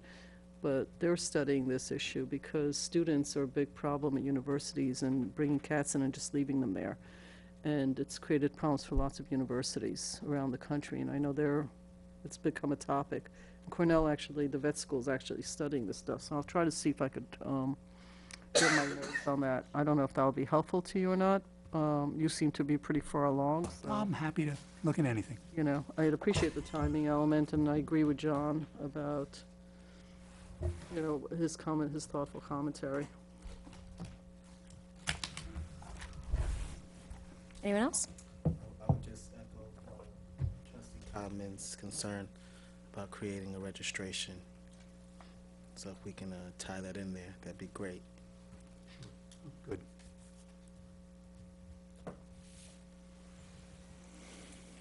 Do you Feel like you have a sense of how you want to move forward, Corporation Counsel? I have a sense of what I need to look at to move forward, and I will do that, and then I'll communicate back with the board so we can put this on with revisions based upon the discussions that we've had tonight. Great. I see we're about halfway through our agenda, and it's just after 9 o'clock. We usually take a break around now. Why don't we take a break now, and then we'll come back and we'll pick up on the next items.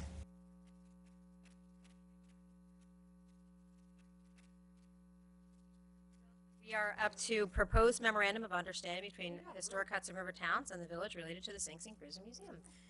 Yes, folks, and thank you. I sent you earlier today, and I apologize for the late notice on this. It's a draft of an MOU between the village and HHRT with reference to a specific grant that HHRT and now the village is seeking from the Dormitory Authority. It's a $100,000 grant, which is going to be used for a historic preservation architect to prepare an assessment for the 1825 cell block in the 1936 powerhouse building. As you may be aware, the state has indicated through the Department of Correction and Community Services and the Office of General Services that any lease agreement for the powerhouse would have to be through the village, not through either HHRT or Sing Sing Prison Museum. We previously, I think last October, sent to DASNY the grant application included with a copy of the draft lease. We explained clearly we don't have a signed lease yet because it will take a fairly lengthy period of time to get that with the state. Jerry Fiella have been following up with DASNY to see what's going on, and today they advised that they will process the grant when we give them a signed lease agreement. So, okay, so we are sort of back at zero with regard to that. I am working with the folks at the state on a lease agreement, and have actually redrafted one which does not include initially the entire powerhouse building, but only primarily the first floor, although it would allow HHRT/Sing Sing Prison Museum access to the entire building for purposes of making repairs. The plan is to have displays on the first floor of the museum and have some of the area on one of the upper levels available to show prospective donors to the museum as to what is being planned. But what this MOU essentially is for, and this is really more for informational purposes at this point, is so that what it would be is that the village will be entering into the agreement with DASNY for the $100,000 grant. The village would then designate the Historic Hudson River Towns as the village's agent to secure the preservation architect, which is Jan Hurd Pokorny.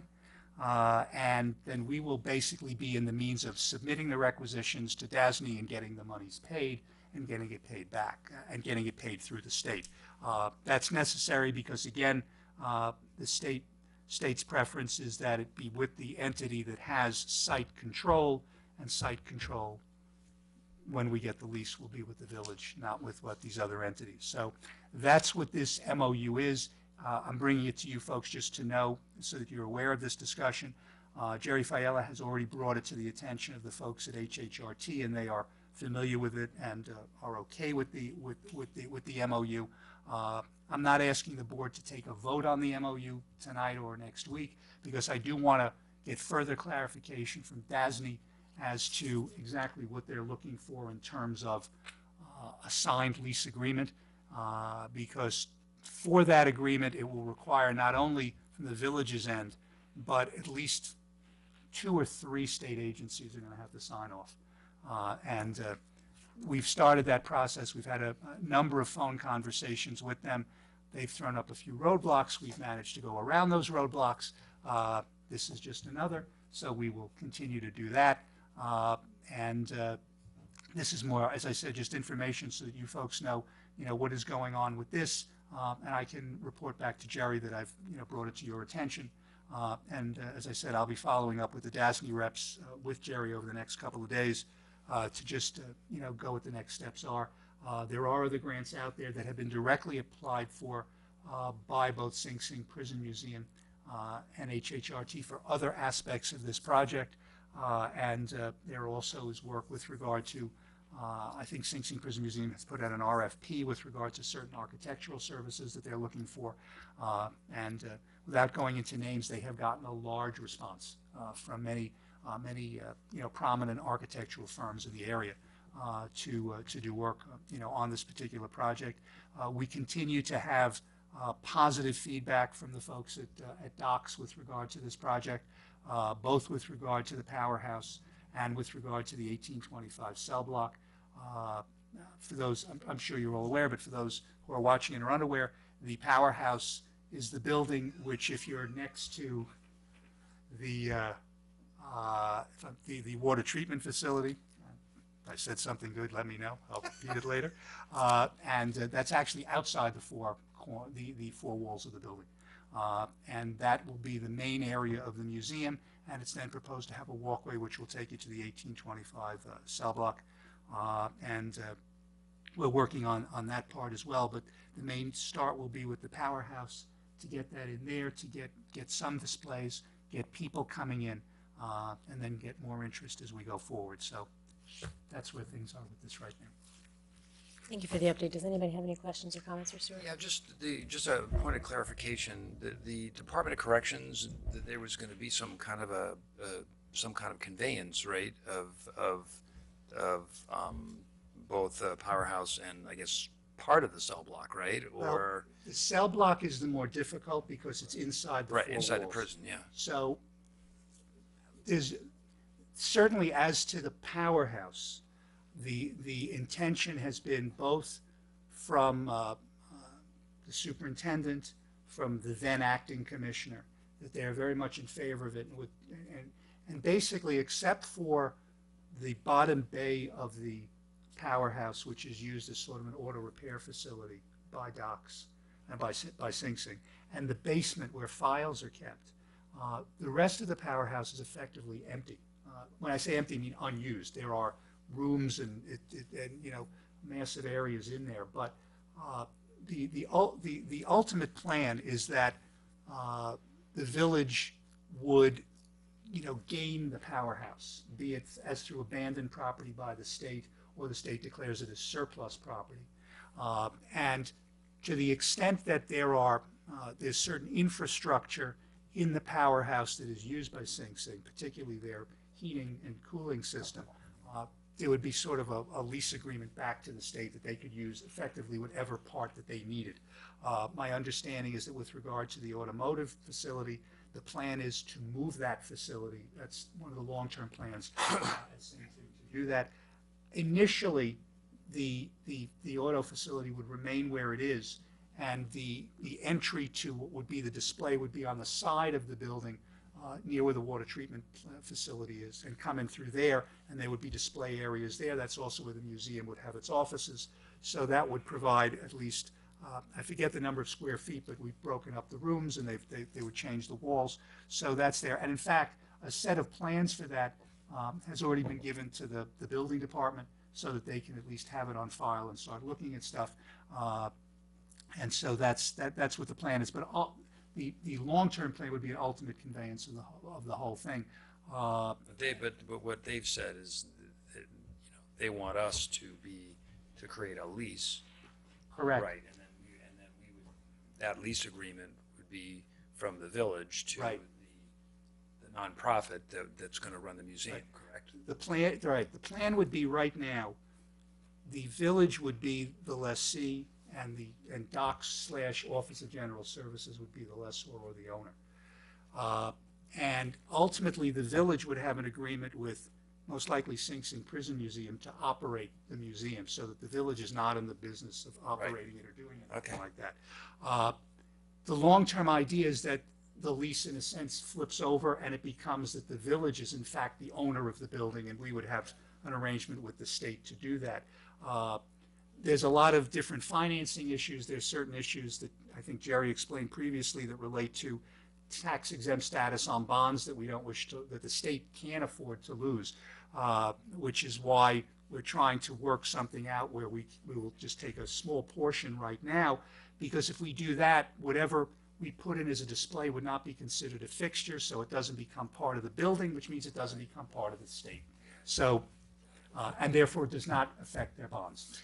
Because the key thing they're concerned about is that they don't lose the tax exempt status of bonds, even though any bonds that were likely issued for the powerhouse have long since expired. Those bonds don't even exist. Particularly if there were any bonds issued for the Collector items. 1825 cell block, those are clearly gone. But in any event, The labor for the cell block, I don't think was very high, since it was no, all done by that's very residents true. themselves. So that, Yes. Trustee Common, you're right, that is the ultimate plan. I just wanted to talk about give a little history on the bureaucratic reason, the logic behind this. The reason why the village is sort of a go-between.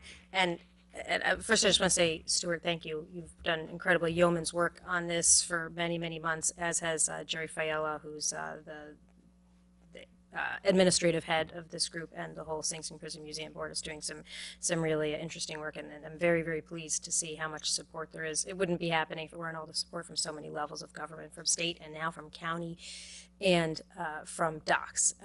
But it's a cultural institution, whatever the mission is much larger than the history, which is how it started. It has a lot to do with being a center for justice and working with everyone who is part of Sing Sing, inmates, employees, families, victims, everyone.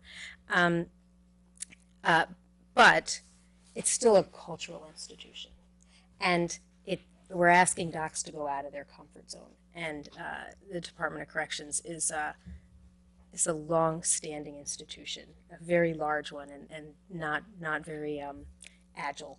And so they have a history, though, of being able to grant property to municipalities, and that's how we ended up in the role that we are. They could see a pathway of being able to eventually get to the museum if their director's relationship was with the village, and then we as a village can involve the nonprofit. So that's how we ended up in the role that we are, and Stuart then has a very active role to play at this stage in particular. Thank you, sir.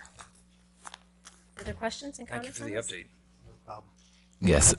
So just so I'm clear, I read the MOU, and essentially how I read it was that we're the middle person between the state and historic Hudson River towns, and in order for them to receive the grant money that they were able to receive, it goes through us, and then it enables them to get the project going.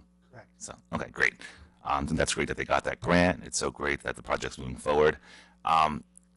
Since we would be the name on the lease, and historic Hudson River towns and or the Sing Sing Prison Museum, the entity that runs the museum, would we be responsible for the building and they just for the stuff inside?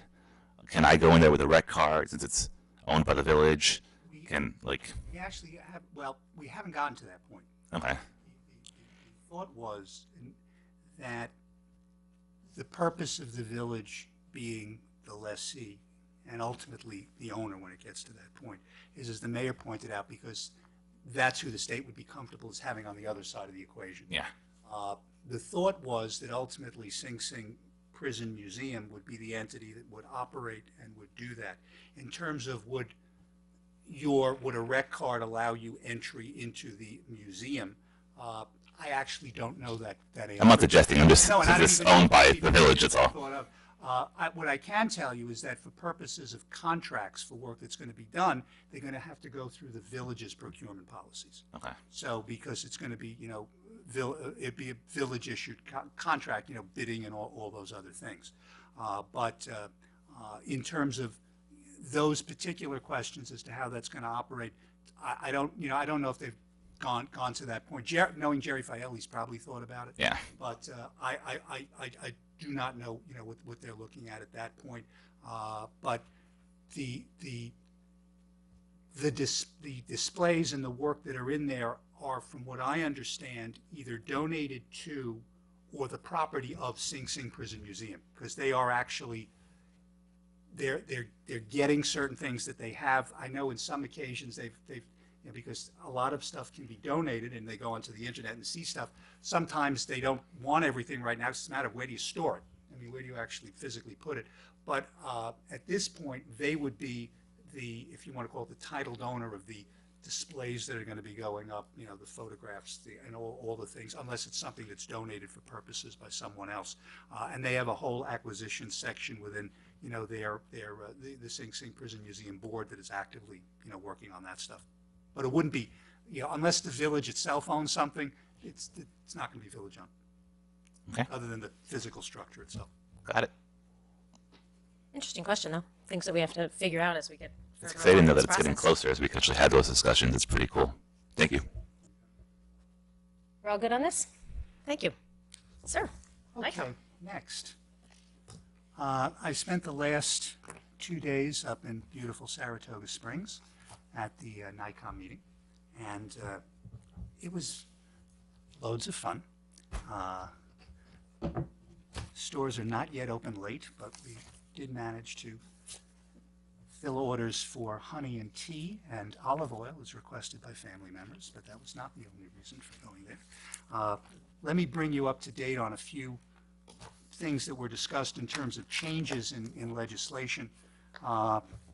We had a very interesting discussion on home rule, led by the mayors of Patchogue, Long Island, and Whitney Point. Whitney Point is up, it's like exit 89 on Route 17. So it's, you know, I think it may be northern Ulster, or just into Sullivan. But what was interesting is that Patchogue and a couple of other Long Island communities, including Seacliff and Long Beach, have passed plastic bag bans. And theirs are actual bans, unlike Suffolk and Nassau County, which will charge you a nickel if you wish to use a plastic bag. But apparently the governor has indicated that that nickel actually will go back to the stores, but not instead for, you know, environmental work. But the mayor of Patchogue gave a very interesting discussion on their plastic bag legislation. And what they did was, when someone came in to get an overnight parking permit, they were given a bag, which they could use at the stores, and had the Patchogue seal on it, and they could go and they could do that. And they have a full ban. They are finding that all of the stores, including the big box stores, are using it without a problem. And it's the standard plastic bag that you see in supermarkets and things which are outlawed. If it's the stronger milled bag, it's not an issue. They are now looking next to extend that to straws and things like that, because both Patchogue and Seacliff and Long Beach are all, you know, beach communities, and they say more than plastic bags, straws are an unbelievable bane of their existence. They, you know, they did this.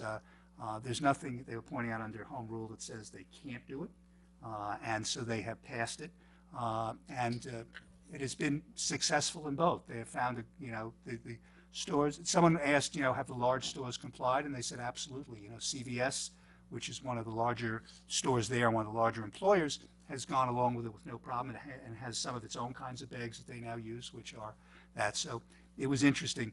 Whitney Point was there because up there they have issues with cable franchises, as many places do, and there was a whole issue, and you may have heard discussions about net neutrality. They have now put into their agreements with their cable provider that they must provide net neutrality. Now, as the mayor of Whitney Point said, there was nothing in the law that said we couldn't, so I thought, why not just put it in? And let's see what happens. He expects that Charter Communications will be taking them to court very soon, but right now it's in. We just haven't figured it out yet. They're all still meeting about which court to go to. But it was. Are you guessing, or have you actually been told that? It's obvious. I mean, this is like. Yeah, I'd like to know how that unfolds. Yeah. I will. They should be budgeting it in their next budget. I will keep you up to date on that. We did have a. Can I ask you back to the bags? Sure. So the 5 cent, or I guess 10. So Millwood already does that as well. I guess they might not. Newcastle, yeah. Mm-hmm. I'm sorry, Newcastle. I think of Millwood. Right. But It's yeah, DeChico's for Newcastle. us. Yeah, that's where we're. Right. What's interesting is that the villages that I mentioned and the city of Long Beach, they have bands. Understood. And Nassau is actually the 5 cent. So it's sort of a flip, as is Suffolk County. But they Newcastle is both. They have a plastic bag ban and a 10 cents Okay. paper bag. Right, right. The deli bags and stuff are, yeah. I live in Newcastle. Yes, you do. But your recycling it cannot be in a plastic bag either. So it has to be loose or in a paper bag. Ours too currently in the village. Yeah, do we allow plastic bags for recycling? No, I mean like in your recycling, you can't have a bottle of just all cans or plastic bottles. It's in our little pamphlet. Oh. I'm not sure that's what, but anyway. That's, So, and the county is looking at it, New York State is looking at it, but neither what the county is looking at or the state is looking at are have as high, they're not as progressive as what Newcastle has in place, so we'll see how this kind of shakes out. And green austining is definitely getting people to sign petitions to encourage us to follow similar pathways. Stuart, just once, if hopefully soon, that the county passes one that supersedes what we would pass here, or is there home rule? And not out. that's why I'm asking, because we want something. No, I've asked that question too, because what happens to In Newcastle? case we want something different. Or I'm not, it's a good question because the patchogue was passed 2 years before Suffolk did it. And Long Beach did it, I think, just around the time that Nassau did it. But no one said, for example, that they'd been preempted as a result of doing it. So it was unclear as to what it was. Where they were all upset was that the 5 cents is not going to environmental funds. It's basically just going back to the store, which is similar to the situation with the bottles when that first came out. So that's really where they were concerned about. But as to which would the county preempt the other one, it's unclear. It's not a point that either of the speakers made. thank you. And I've spoken with folks at the county and not been, I think when I've spoken with people at the county, one of the legislators, not our representative, who I said, well, what about if a community wants to have a more progressive reusable bag legislation than what the county passes? Wouldn't the counties just be a minimum? And if yours is 5 cents but not a ban, Newcastle's is a ban and 5 cents on paper, and couldn't they just continue with what they had? And the person I spoke with was really didn't like the idea, really just wanted the counties to be the counties and everybody just does what the county says. And but I was sort of wondering legally because when it comes to like the state, for example, the state has building codes. We must have that as our minimum. But we could be more rigid, more strict, more stringent if we wanted to be. If the state. So I approved, assume we that could, right. I assume that would be the same thing with a reusable bag. It policy. could be, and I think a part of it may depend how it's written, and like in the state case with the building code, if we get approval from the state for a more restrictive building code, which this village once did with regard to its sprinklers, then you're okay with that. But we would have to get you approval have to- from the higher you level of government. cannot Okay. have a more restrictive building code without the approval from the state. Okay, so imagine it would be similar for anything to do with reusable bags. Okay, interesting. We'll cross that bridge when we come to it, but it is something we're going to need to understand because I think Green Austining is going to be coming to us with a request that is probably not exactly the same as the county. We also discussed the New York State Volunteer Firefighter Enhanced Cancer Disability Benefits Act, which is something that I did discuss with you folks previously. This statute becomes effective January 1st, 2019. And the speaker was from one of the large insurance agencies, actually out of Atlanta, who was involved with putting together these programs. The key thing to remember with this is we're talking about, in terms of eligibility, you have active members who've been active for at least 5 years and who are interior firefighters, so they've passed their mask tests over those 5-year period. And that when they had their physical examination, they were essentially determined to be cancer-free, which creates an interesting question because the physical examinations today really don't do that. There's just a standard physical examination. What this means to the municipalities is that effective January 1st, 2019, there must be insurance in place for these firefighters. The estimates in terms of cost per firefighter range anywhere from $150 per firefighter, $150 to $600 per firefighter. The person who was making the presentation said the program he was looking at was approximately $200 to $250 per firefighter. What this basically would mean is that if the firefighter developed cancer, they would be eligible for certain benefits, be it lump sums, be it disability benefits. There's also a death benefit that could be paid. The firefighter could still seek benefits under the Volunteer Firefighters Benefit Law, but unlike this insurance under the VBFL, they would have to demonstrate a connection between the cancer and the firefighting. That's not required under the ordinance here. The estimates for the Ossining Fire Department are probably anywhere between 150 and 200 members currently would be eligible as of January 1st, 2019. The state has not yet come out with its rules and regulations for the implementation of the program. That is expected probably within the next few weeks. And at that point, different insurers will start, clamoring to see what business can be done. It was strongly recommended that no village do this on a self-insurance basis because it will get expensive and get expensive very quickly. So, the best way to do it would be through an insurance plan of some sort. There are, I believe, 26 listed types of cancer that are covered under the statute. As the person speaking said, there may be one or two that are not there, but it's virtually every other type that you can imagine that are there. But there are still many questions to be answered. One deals with the issue of the physical examination. The way it's written is that, as I mentioned, the examination, there must be evidence that the person essentially did not have cancer at the time of the examination. Does that mean that, in fact, you have to do pre-cancer screening? And the question is, if you do, who pays for that? It's unlikely that it would be the individual firefighter. It would most likely be the fire department would have to do that. But the view at this point is that if you have eligible firefighters as of 1/1/19, if they had their physical X number of years ago, and at the time of their physical they were basically given a clean bill of health, they'll be covered. So there's not going to be a requirement for a further physical examination. It's the physical examination at the time of entry into the service. The other question will be, what do you do with firefighters who basically are no longer on active status or have taken senior status? For how long do you continue to keep them on? There is a 5-year period after they leave the department, but the question is, what do you do with folks who are still in the department but are no longer, interior firefighters, but were interior firefighters previously? Not surprisingly, FASNY believes that all those folks should be covered.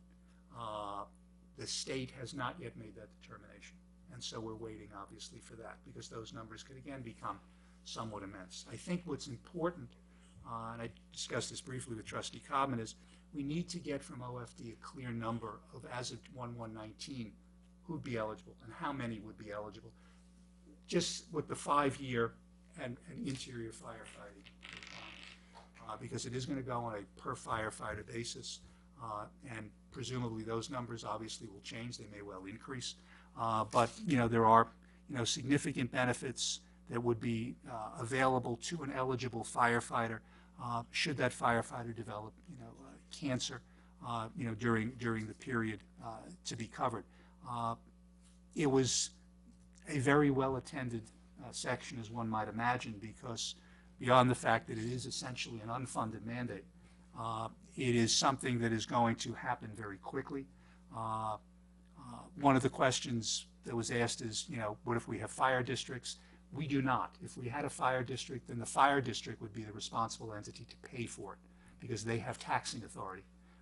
But there is no taxing authority for OFD individually here. There is a question as to whether or not the cost of this could be shared among anyone else who contracts with OFD for purposes of providing, their services. Something to think about. But I think it's important that we get a handle on our numbers, because, within the next few weeks, we're going to have to start getting quotes for what that's going to cost on an annual premium basis going forward, and to make sure what it is. I should point out that the issue as to who's eligible and how do we know that someone actually has passed their fit tests and done everything like that, it's basically that the fire department's going to have to keep their own records. The state will always have the right to audit, which they always do, but there's nothing in the ordinance or the law that says that you have to be able to demonstrate this. It's going to be assumed that you're going to certify that X number of firefighters by name are in fact eligible for this program. And again, the key is that this program goes into effect on January 1st. So as of that date, there has to be coverage in place for these firefighters. It's just something that, as I said, from Niagara County out to Suffolk County, everyone was very much aware of, and concerned, what the numbers would be, regardless of the size of the department, in terms of that. Because as one person said, we haven't budgeted for any of this. So basically, what are we going to do about it? So hopefully we'll have the regs from Office of Fire Safety, Department of Financial Services within the next few weeks. I'll also talk with Tom so that we can speak with the village's broker to start getting some further information on that, because there will be various plans out. What this gentleman said at the conference was that the higher the per firefighter, you really want to look at those plans, because they may be covering things that you don't need coverage for under the cancer disability program. They may be covering certain illnesses which are otherwise covered through the volunteer fireman's benefit law. So what you want is to just get the coverage for what is covered by this, rather than broaden the coverage, which you can make a decision to broaden the coverage, but in terms of payment, obviously your premium is less if you're not covering as much. But that's just, as I said, there was a fairly large subject of discussion on Sunday afternoon up in Saratoga. I'll go on to other things, but if anyone has questions on this, I'm happy to answer. Yeah, I would, my understanding is that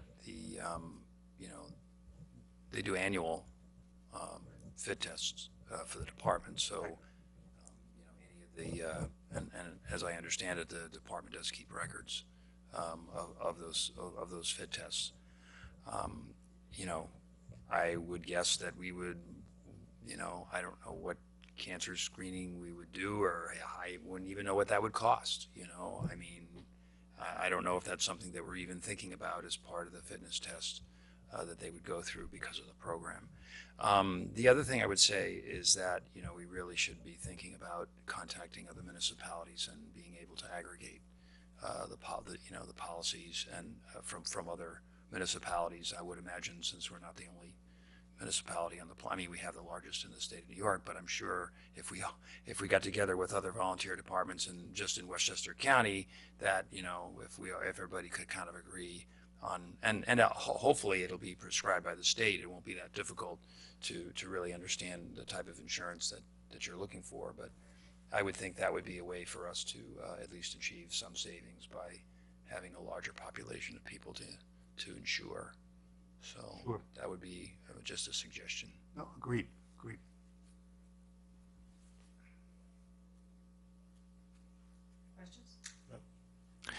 Yeah, my understanding is that fit test and physicals are kept on record, so that's good, at least for us. I guess I'm kind of thinking out loud of maybe, because we are in a unique situation of actually being the only municipality with the largest volunteer department in the state of New York and in Westchester County, this is where we invite our state reps to come in and say, hey, we understand why you voted for it, we support it too, but is there any way to possibly start the conversation for next year's budget to see if we could get some help in offsetting the cost?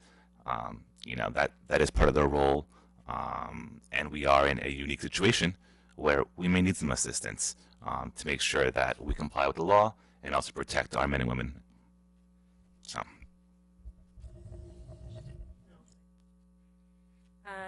So, Speaking of how the numbers, I had a couple of questions, and it sounds like there's still some things up in the air, so you may not be able to answer them yet. But if it is $250 per person, which obviously is yet to be determined, particularly if we can bring the cost down by aggregating with other departments, obviously that would be desirable. And we're not sure of exactly how many active interior firefighters we have in the department right now. Could be about 200, we're thinking, right? So then we're talking about $50,000 in next year's budget, 250 each, theoretically. That's in the ballpark of $50,000. Certainly will be more or less than that. Then you also just made mention of, and there's a logic to it, somebody may be an active interior firefighter for many, many years, and then they get to a certain age, or they, for whatever reason, decide they're not going to be an interior firefighter anymore, but their body has still had the effects of it. I mean, that's the whole reason that we have this. And say 3 years after no longer being an interior firefighter, they develop cancer. Are they still protected? That individual would be. So is it a 5-year window? Is that what it is? I'm just looking through my notes from before. I believe it's 5 years after. The coverage is to remain in effect for 60 months. Well, that's if 60 months after the department has no. It is the eligible firefighter is eligible for benefits for 60 months after the formal cessation of status of an active member. Okay, so then That's basically a 5-year window. So okay. So they could leave Ossining, but if they were an active member in 2019 and then they move out of Ossining in 2021, they develop it, that they develop cancer, then they're protected. Right. You ask an interesting question with if someone moves out, because not as much in Ossining, but a lot of other departments have transfers. Mm-hmm. And the question is, which department becomes responsible? From what I understand, the state is leaning that if a person transfers from A to B, B would become the responsible location. Okay. The other question is, there are, particularly upstate, you have people who are volunteers in multiple departments.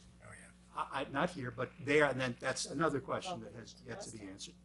Last time we went, the whole firefighter, the shortage in some communities, how they do that was like a huge seminar. That was a full house. Well, they in on fact that one. just changed the law on that, so to allow for transfers, particularly from firefighters out of state, because you have that at the border with Massachusetts. So you mentioned, but I'm not sure that we have an answer.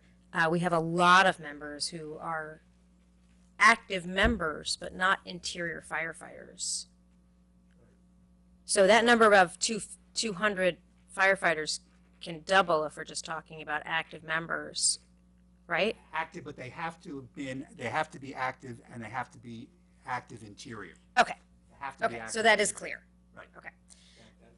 That is Active interior currently, or in the 5 years after they're no longer active. Okay. So just being active is not going to be enough. They're going to have to. That's where the mass test and all that comes in. So then the only question is, as far as the fit tests that are done annually going forward, is there some element of future fit tests that would need to include a test for, or do you currently have cancer? But isn't that kind of like, then no, but when you go to the doctor, they kind of want to know that? Well, no, there are certain blood tests. The thought, however, is this, at least from the way it was presented, it is not expected that the municipalities are going to have to do pre-cancer screening. Simply that if a person, if they've passed their initial physical, that most likely will be fine. They're not looking for any detailed screening like that. But again, that will be one of those gray areas that's to be determined within the next few weeks. Okay. Well, then I do like your suggestion, Trustee Herrera, whether it's our state representatives or some source where we can seek some additional funding, because coming up with an extra $50,000 for the 2019 budget, makes 0% tax rate increases tougher to accomplish. As much as we all agree with the intention of the law. Okay, just a few other things from the conference. There were a few changes in the law in New York with regard to sexual harassment and how it affects Ironic. municipalities. I'm sorry? Okay. And for example, the protections of sexual harassment have now been extended to non-employees. So the statute now provides that it shall be an unlawful discriminatory practice for an employer to permit sexual harassment of non-employees in its workplace. So that's an extension. But also, the state now requires the creation by each municipality of a model sexual harassment prevention guideline and policy that may be utilized by employees. That policy has to be made available to all employees, and it must be prepared and disseminated no later than October 9th of 2018. I've given a copy of this to Tanya so that she can have what she wants there. And there are a couple of other changes with regard to that, but I just have this here if anyone is interested. There was an extensive discussion, and we've had it before, on the charitable contribution fund with regard to the state and local taxes. The NICOM was expecting that there was going to be a representative from the State Department of Taxation and Finance to attend the meeting to give the state's view, since they're the ones who are drafting all the rules and regs. And on the morning of the meeting, they got an email saying, "I'm sorry, we're too busy and we can't come." So no one from the state showed up. Fantastic. But the view from listening to a lot of the questions and the presentations, many of the municipalities are giving this, very serious consideration in terms of starting these charitable funds. One question that was raised by one of the folks in terms of what is actually considered a charitable deduction is I mentioned to you before, the way this would work is you make a payment to this charity, you get a credit for 95% on your property tax bill. But effectively, if your charitable deduction is essentially, not the value of services, not the value of the services, effectively, are you actually getting a 5% credit, or you're getting a 95% credit? It's unclear. I was told that people know what they were doing when they wrote this. We will give them credit for that, and we will have to find out. But what it comes down to is what I had said to you folks before. The village can initially pass simply a resolution that they want to create a reserve fund, like we would create any other type of reserve fund. This would be simply a charitable reserve fund. To actually implement the program, you'd have to pass a local law, because you then would be setting what the credit is that you want to give. The max credit you can give is 95%. You can lower that credit, or you can put a max as to the amount that individuals can contribute to the charitable fund. What the speaker thinks may well happen is that if your tax bill is $1,000, you would get basically credit for $950. But what many people may do is you'll pay $1,050 or $1,100, then you get credit essentially for your entire tax bill, although you may have overpaid by a little bit, but you'll get the full amount back. In terms of what the village can do, as I pointed out before, is that at the end of the tax year, the village can take the money that is in these charitable funds, put it into the general fund, and use that money for charitable purposes. Charitable purposes is very broadly defined by the IRS. It includes such as Paying the salaries of relief of the municipal poor, the distressed, the underprivileged, advancement of religion, advancement of education and sciences, erection of and maintenance of public buildings, lessening the burdens of government, lessening neighborhood tensions, and combating community deterioration. So those are all considered. collecting garbage, providing. Parks. Whatever. It's Roads, basically, it's as water. broad as you essentially want to make it there. Okay. What is still unknown, as I reported before, is whether the Internal Revenue Service will in fact say that this system is valid. The key thing that was emphasized, and I said it before, but that the NICOM folks said, is that if any municipality intends to do this, you have to have in as big bold print as you can we're not giving you tax advice, and that if you do this, you do it with the understanding that you may ultimately get a letter from the IRS saying you owe us penalties and interest. And we are not, and it's as simple as that, because otherwise, in fact, there was one municipality that was saying to people when this happened last December and people were doing the prepayment, saying, thank you so much for paying your taxes. We are happy to accept this. And he quickly said to the person, do not tell them that we are accepting this as a tax payment, because we don't know that the IRS will in fact accept it as a tax payment. It is up in the air. There has been a request for an opinion letter from the IRS that has not yet been issued, and what they were saying at the conference with the NICOM folks is that their expectation is that it will be a while before you see anything issued by the IRS.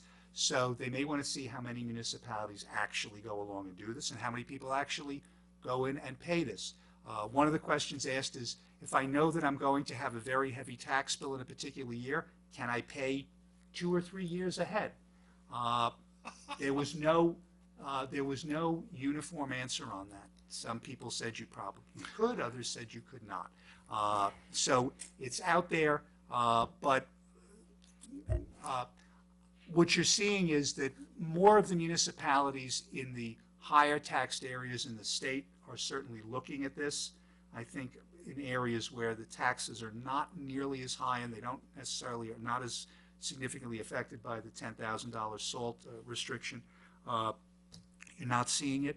But as with the firefighters, NICOM has been told that the State Department of Financial Services and Taxation and Finance will have their rules and regs on how to set these up, and with regard to all of this within the next few weeks.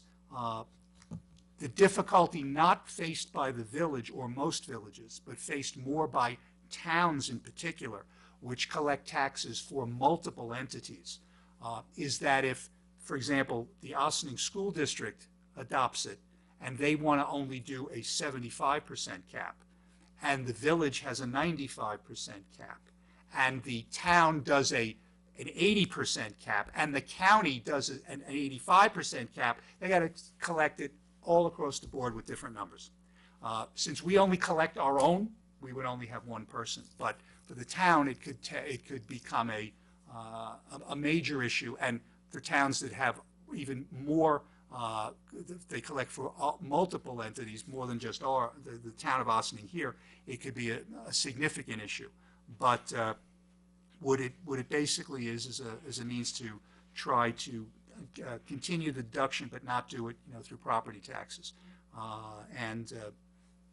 It's out there. No municipality has thus far adopted anything with regard to this, because I think they're still waiting for the rules and regs to be published. But there are many municipalities that are looking at this, very carefully in terms of, what the next step will be. So, Madam Mayor, if I may,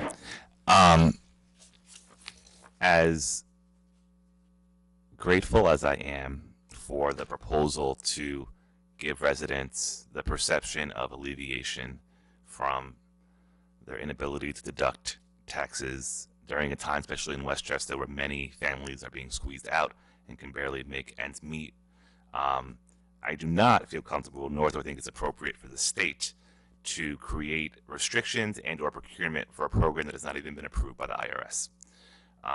And I think it's very inappropriate for us as a municipality to take their money and not be able to guarantee that it's going to be used for that purpose. I just, that's all. I understand that that the state and entities together are trying to find a way to address our new tax policy at the national level and how it's going to impact us from state, county, and local. But it's ludicrous to me that we would have a policy and procurement set and the municipality would follow it when the administrative agency hasn't even given an opinion on it. That's all.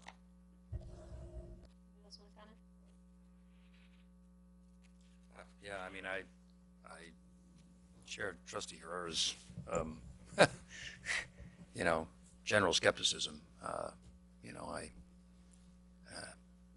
think state government tried to do the best that they could to kind of do the work around here. And at the end of the day, if the IRS isn't going to really say it's okay, then we're just creating a lot more confusion for the public.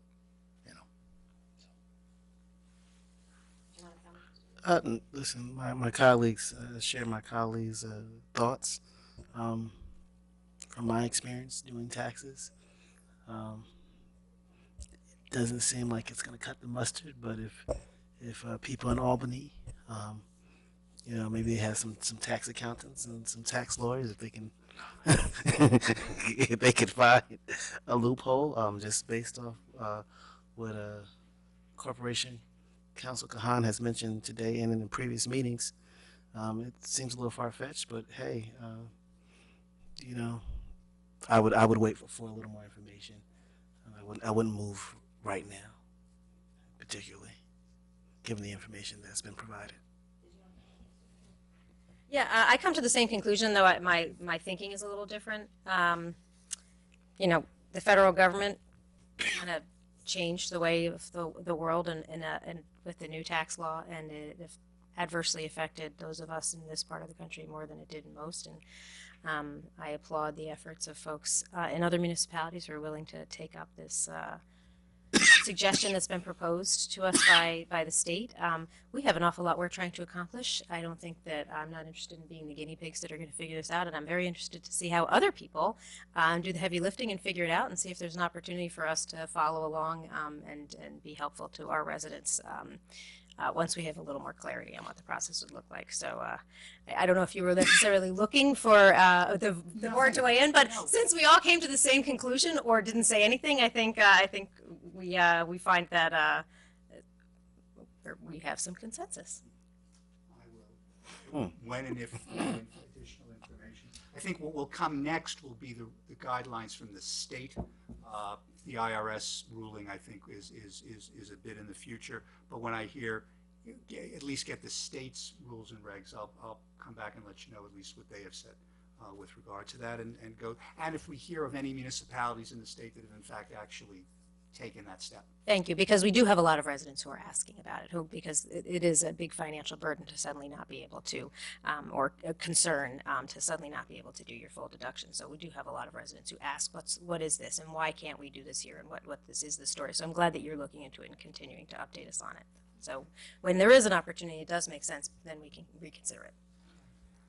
And finally, and I probably should have led with this, there was a very interesting discussion on abandoned buildings and the experience of the city of Schenectady, which has in fact recently had a number of successful cases having buildings declared to be abandoned and title go over to the city free and clear.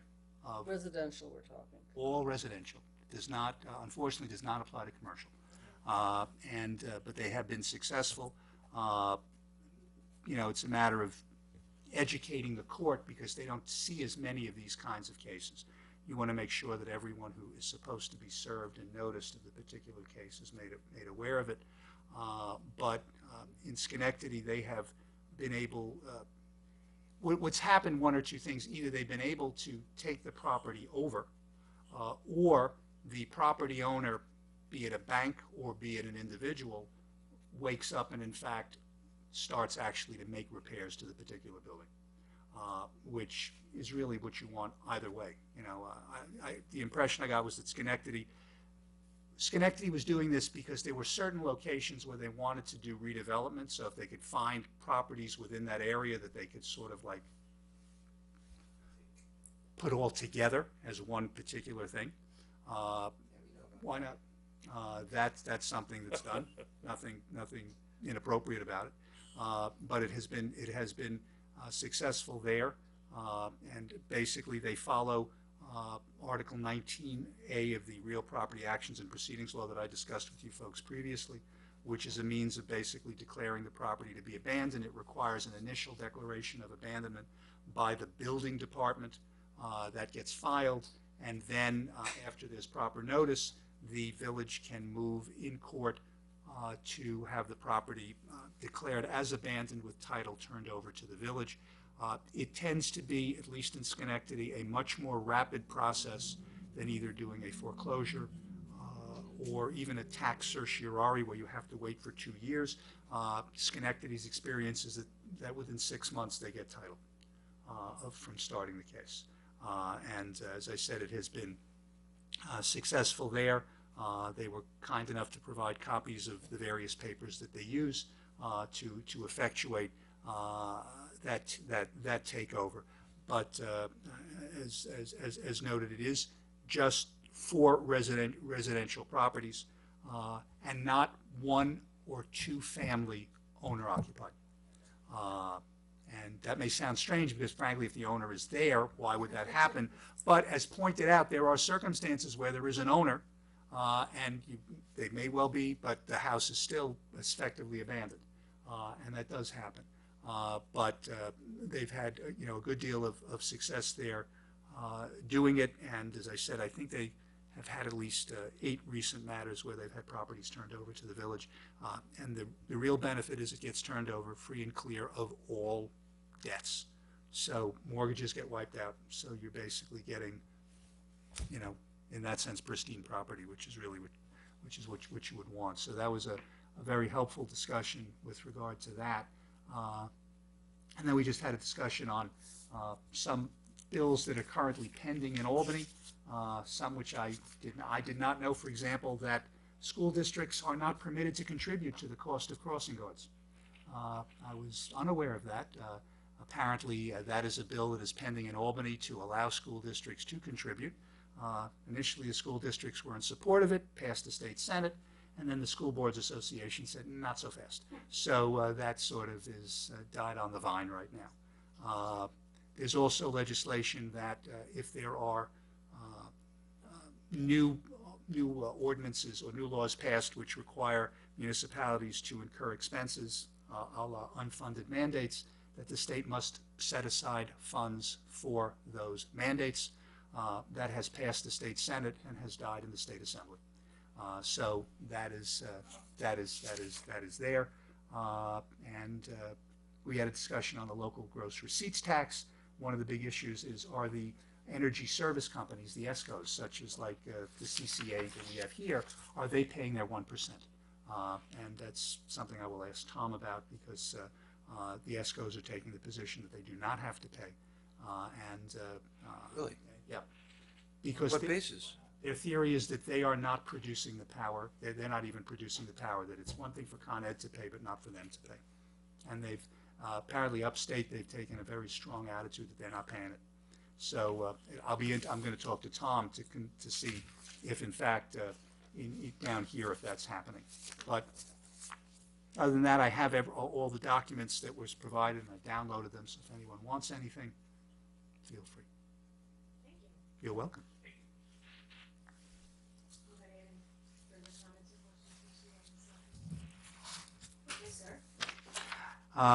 Next, we've got the 2018 New York State Empire State Development Downtown Revitalization Grant Program. This was just announced last week. It is the $10 million program, $1 million for each winning municipality in the various REDC regions. 10 million, I apologize, $100 million, I think, right? It's 100 million, that's what it is. Otherwise, it's, what is it? Close. That's We'll true. take you either way. Just some zeros there. Yeah, that's right. The application is due June 1st. The Downtown Initiative Revitalization Guidebook is here. There are various webinars with regard to it. This is different than the CFA grant period, which has also just opened up. The CFA grant applications, that is due by, I believe, July 27th. So clearly the DRI is the important one now because that's the one that has to be done quickly. That's the next thing. But that's, we're looking 3 weeks basically to get that grant together. So really the questions are, the grant. I think in the past we've partnered with the town.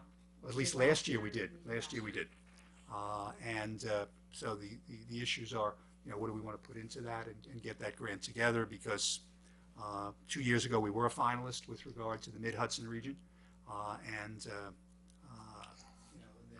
you look at, if you go onto the REDC site, you can see the winning applications from the other municipalities, which Kingston, I think, was one, and I believe Oneonta was another one.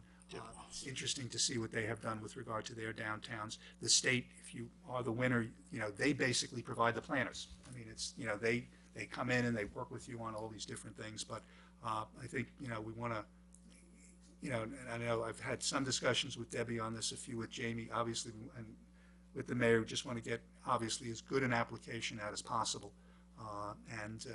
Last year we were sort of under certain time deadlines and, had certain issues with the individual as it was being prepared. I think this year, we now know what it is. We've got it right now, and we'll just have to get ourselves started. But that's not everything that's here. A lot of this is for the CFA, because if you're familiar, the CFA includes hundreds of potential grants areas, which you can apply for.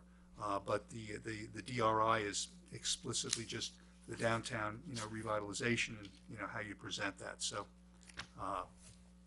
just to let you folks know, that's, I'm sure, going to take up a good deal of time over the next couple of weeks, given that it's a June 1st submission date. And that's a hard date by the state, as you know. Can you just tell me again my recollection is in the past couple of years, we don't have grant writers in the village. And that was one of the issues. I think you did one of them. Did you do one of them? So last year we actually did hire a grant writer. Right. 2 years ago when it was first brought up, Supervisor Levenberg attended some of the informational sessions, and she just kept hounding me. You guys have to do it. You guys have to do it. The village is so perfect for us, so perfect. And then her office actually started the paperwork.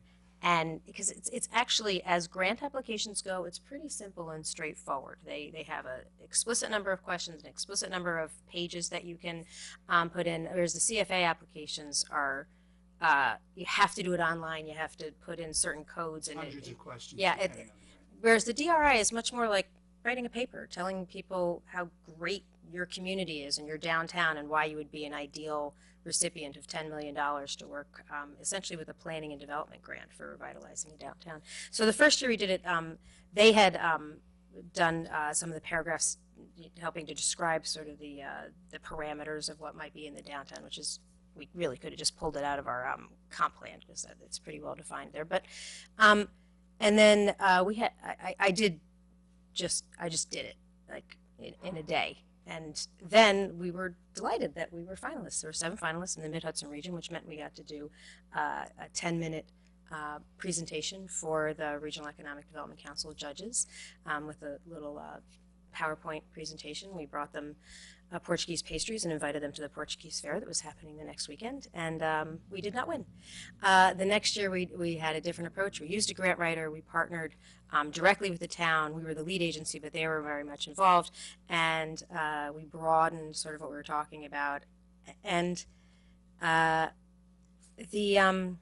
grant writer, we sort of just provided him with all the information. I think it became a little more sterile, actually, and I think grant writers can be really valuable in finding grants and getting information. But for the DRI, and I've spoken with the head of the Regional Economic Development Council for the Mid-Hudson region about her opinion on, what are the intangibles that make a successful application? Because we had success when we did it in just a passionate first person engaged in the community perspective, and then we had less success when we did it with a grant writer. What are you looking for? Should it just be village? Should it be village and town? And we did this housing needs assessment, which has a lot of recommendations. The Downtown Redevelopment Working Committee has an award-winning recommendations for downtown revitalization, and now we're doing these charrettes with IFCA. So we have a lot of studies to use as a foundation and draw on, and that's my preliminary conversations with Debbie, and I did speak with a couple of members of the DRWC, and I did speak, as I said, with the head of the REDC just to get some of her direction because I wasn't able to attend the initial presentation on how the application is, which said it's exactly as it's been for the last 2 years. I would have preferred Debbie to be here for this conversation, but because it's due June 1st, we wanted to hear from everybody on your thoughts. You think, I figure everybody wants $10 million, but if you have anything you want to, help and guide the process, or things you want to make sure are addressed or highlighted, this is the opportunity. I wasn't finished with my question. Oh, I'm but sorry. answered so many other ones I didn't even think about. So I know when we did the budgets, we looked, grant writing and all that. But I know, I mean, I do this where I work. We have a grant writer. I just input my pieces of it. But there's a real learning curve from going from 1 year to, you get better at these, as you had pointed out. So I think it's important, since there's like a couple weeks left to the month, that who's actually the project manager for who's carrying the ball. I'd love to see it. I'm going to look at you, Jamie, as well.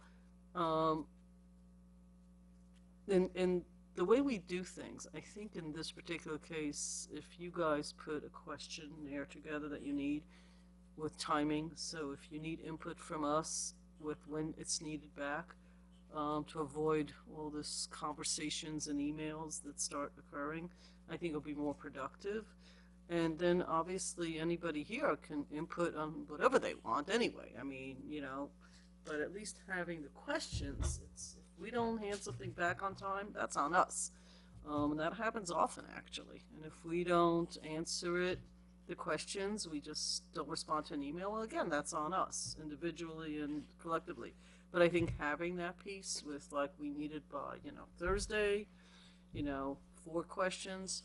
And then, obviously, from our point, if we have, as you just said, we can have a conversation, we can do it by email and send it in. I just like to know where to send it, who, responses, that kind of thing. I'm trying to be helpful here so that, like, who's going to carry this down the field, because I keep hearing projects, and then this is it. This is another one. So it's an important one, right? Like, we want to get this one. So $10 million, a lot of work has been done over the past couple of years to get us to a good place. So Jamie, you and Debbie, I know you met on Tuesday before you left, and this was one of the topics of conversation because I happened to walk into the office and we had a brief discussion among the three of us, and Stuart and I had spoken about it. Did you and Debbie talk about any timelines or goals that you have set, or does it just make sense to send an email out to all the board with the link so everybody can look at it and then offer feedback by a certain point, so that Debbie has that, you and Debbie have that to look at while you're... I think that because I haven't done this before, I'm going to be reviewing it in her absence, and then on Monday we'll be able to set a deadline for everything. And I think we all know I love to chase everyone to get what we need. So I think that I'll probably be the role of following up with people and making sure that everything happens. And Debbie's breadth of knowledge, we've all talked about it, I've heard it from you guys, that's one of the main reasons you brought her here, is because of her ability to do that. So she has a lot of grant experience. And then on a go-forward basis, she and I are talking about some classes on grant writing for yours truly. So I just want to kind of echo Trustee Levin's point. I think you suggested just a list of questions to give us something to respond to, and I just want to make sure that's because that would be helpful. Links are important. Looking at previous winners are great, but giving us something to respond to would be, at least for me, very effective. Okay. Would it help if we started by me sending around the link so that you can take a look at what the grant is? Absolutely. To begin with? So if you And they have a that, Q&A then section too. Well, I don't have the Q&A just yet. No, I'm saying on their website currently, when it comes to applications, there's a whole Q&A. Yeah, there is a lot of information on there. Just that thing of paper over there. I have one myself. 5-pounder. Good old Ream. But we will be able to probably reconvene when she returns on Monday. I think she's looking for some feedback from me, and then in the meantime, I'll send you the link to the grant. I can send you last year's grant that was submitted. Stuart and I were talking before about the 2016 one. I don't know if you have copies. If you have, yeah. So if we can circulate that, that would help, just so that, as you were saying, to have something to base it on. There is definitely a curve. Yeah. So we can look at 2016, 2017, and then what is being asked for 2018. That helps. Does everybody agree that it's worth going after, though? Oh, absolutely. $10 million. Well, it just means that that's gonna suck a lot of time in the next 3 weeks. That's really what it is. I didn't want to comment on that though. It was announced last week, but this could have. I mean, this is not a blame game. I'm just saying for next year, like people know when it comes out, around what time.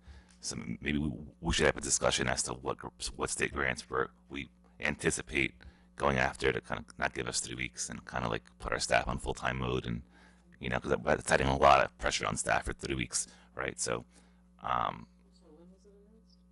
last week, but it's been on. I mean, it's not a lot of cities and municipalities are prepared for it by this time because they know they've done the research and called and they know it's around this time. So we could have been a little bit more prepared, but it's back to your points. A learning curve for us, and we are getting better at it. And hey, at least we'll apply again and see what happens.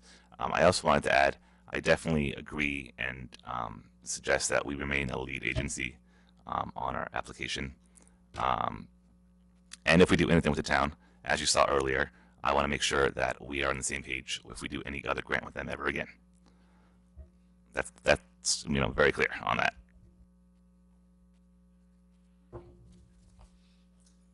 So you're okay with Yeah, the absolutely. direction And Debbie and I getting will, the stuff and that it's on us if, I want to also be clear that if we want to have input, we can't wait and say, gee, you didn't ask me that. I wish you would have. Everybody here should just send comments that they have based on what they want anyway. They don't have to wait, right?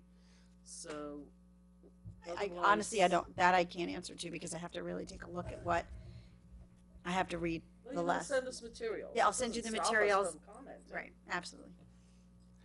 Yeah, if once you meet with Debbie, if you could just send whatever you and her decide will be our framework for developing, we'll just go from there. It'd be great. Thank you. Okay, thank you. Thanks. Did you bring that thing just to I didn't know if, lift weights on the stairs, or is there something? that's that what we this should is be- for. There's, No, it's just, it's to note that, just to give you an idea, this is the DRI book. Pretty simple. This, The rest is all the other. the rest is all I got CFA. it, I got it. Okay. it, But, okay. in terms, and that's so long because the number of potential available resources goes on for like 6 pages. But what's nice is they are, in fact, there's a seminar up at WCC on June the 5th with regard to the grants, for the CFA grants. And I know that Debbie and Jamie will be going to that. They have webinars for each of the type of grants that you want. And they tell you which questions you have to answer and all those other things. So that's all there. But the DRI is, with the timing, obviously that's the one that has to be looked at first because we got the June 1st date. The next topic is sort of a broad one. We have it titled Future Work Session Agenda Topics.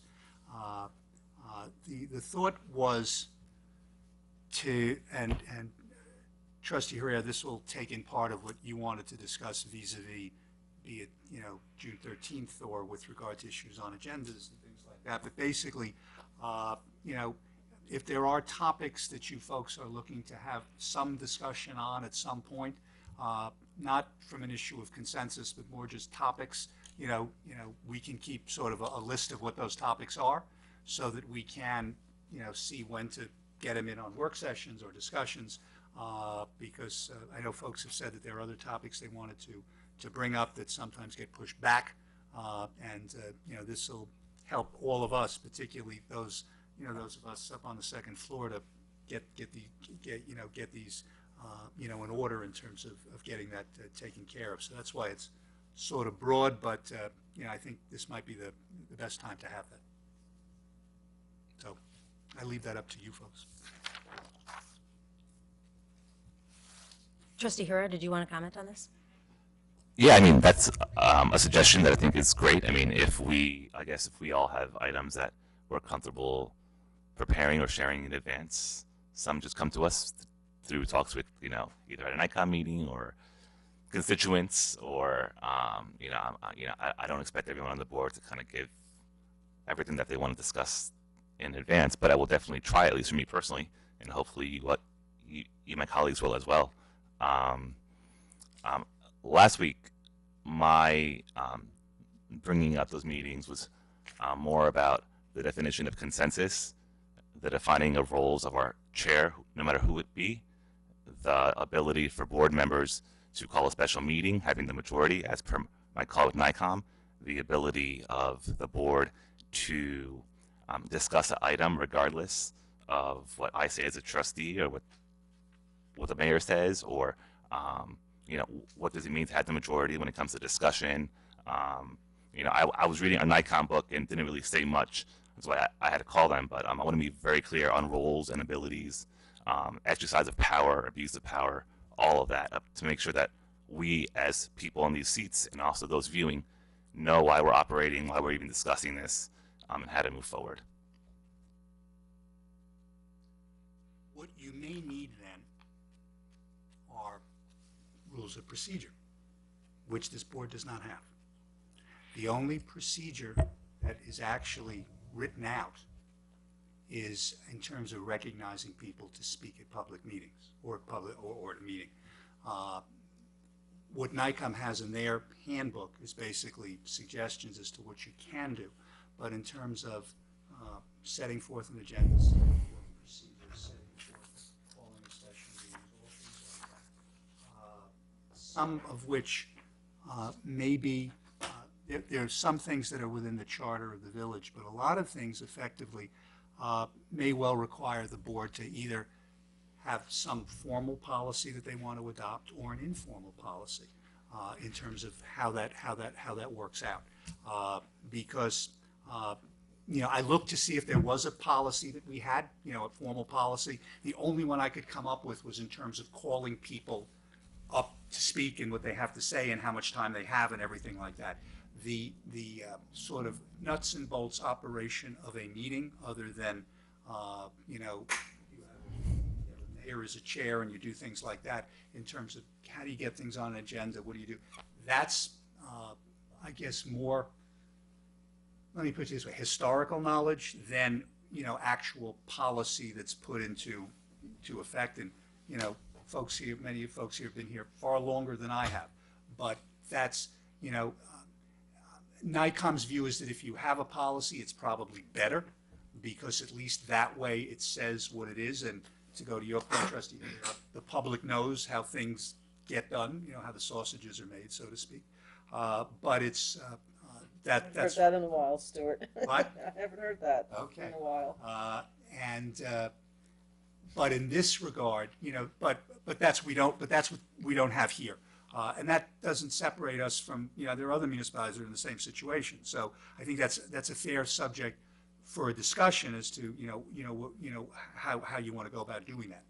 Yeah, when I called NICOM, I told them the challenges and that we were having with understanding my role, our role, what I've been told, what I haven't been told, and they said that even if we have a procedure on the books, that if the majority of the board wants to temporarily suspend them, that you can. So I just want to reaffirm that it's the ability of every board member on this board that you together, the majority, set what is discussed, what is not discussed.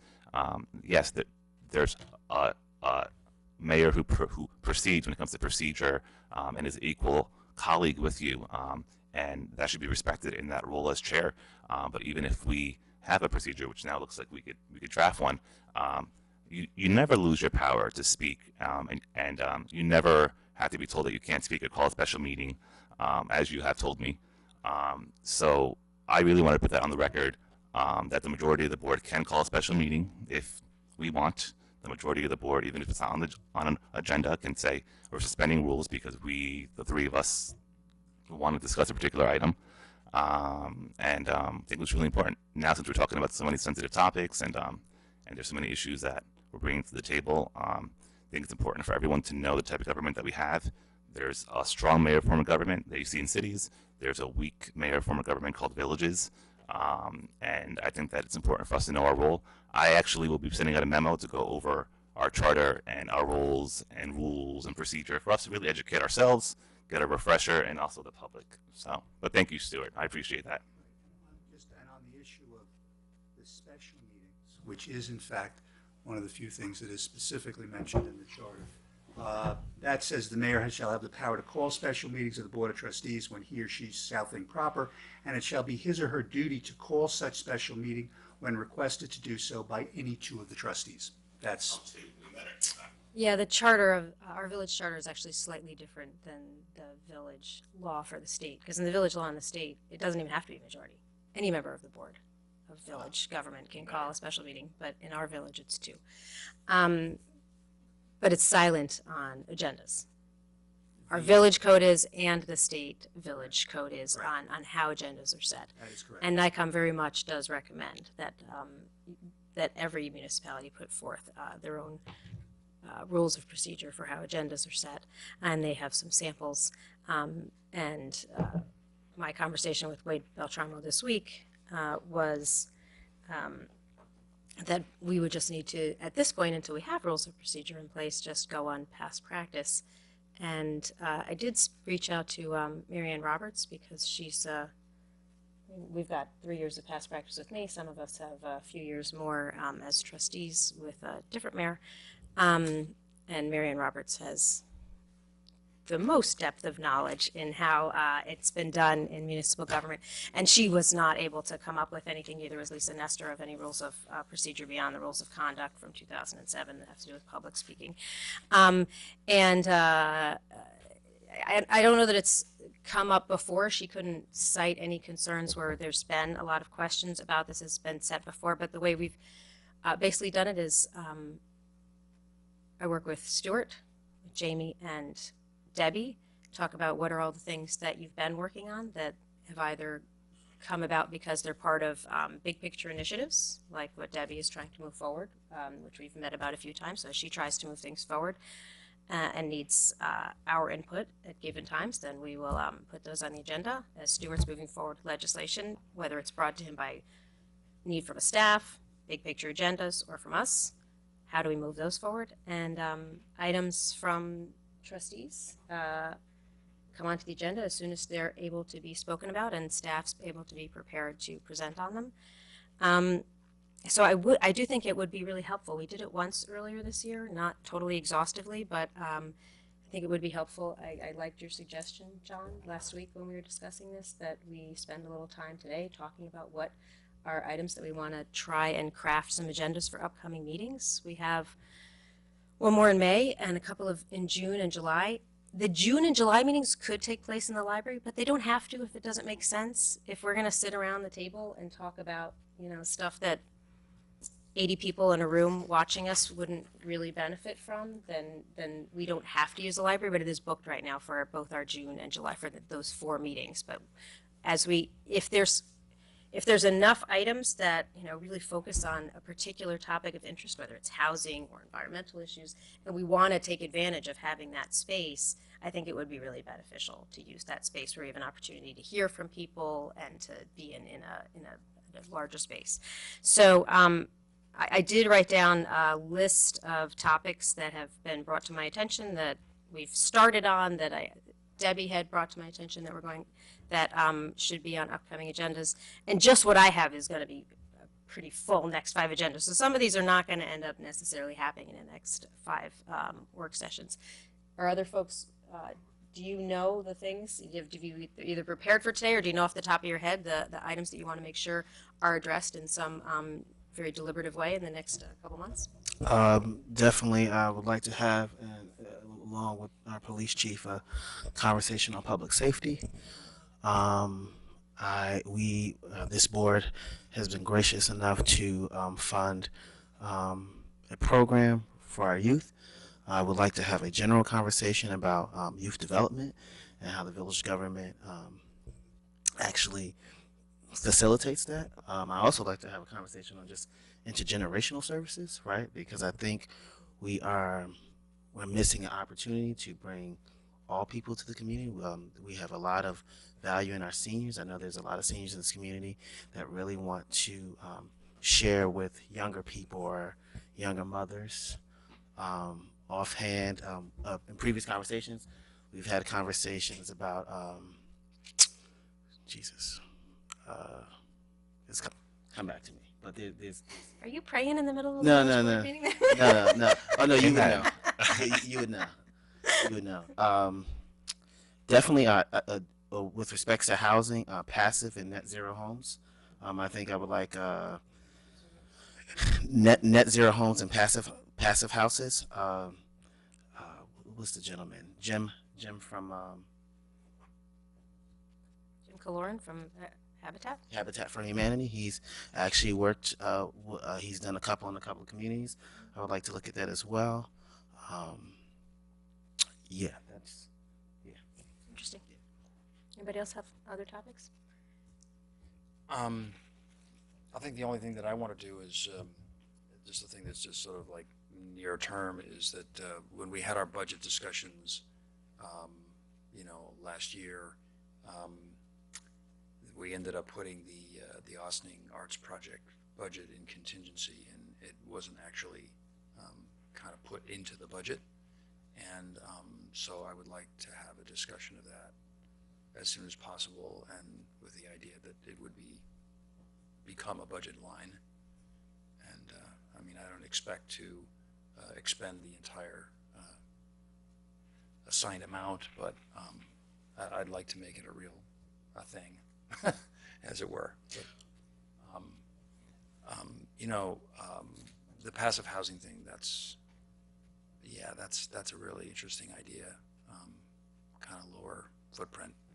I think that's important. I would be very interested in having a discussion about that and how we would potentially create policy around that. So. Yes. workforce development. The Westchester County Putnam Business and over there on Bloomingdale Road, they actually had a training on, it's called a READY training.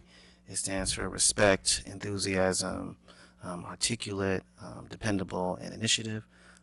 They did a pilot in Peekskill, so I just want to make sure that we in the Village of Ossining are aware of those programs. I do know that here in Westchester County, J.P. Morgan Chase had given this area about $150,000 grant to actually look at workforce development, particularly soft skills. So, and we should have a conversation with Westchester Community College. I know they're going to be here in Ossining on May 15th. I want to make sure that we're using all our resources. Again, we really, I haven't seen it done in 2 years, really invite our non-for-profits and to just present to us to see, number one, understand their missions and to understand the services that they may offer that the community may not readily know that is available. Yeah. Okay. This side of the table? The thing I've discussed before, I want to, the citizen organizations, the people we appoint, us and the village manager, like to get a more, to be more part of the presentations, the way the village manager does, so that they meet each other. We've talked about a process, it just doesn't seem to take off, but maybe this year it will, and presentations to the board in a more formalized way. Both the people that we appoint and the people that the village manager appoints is part of our conversations.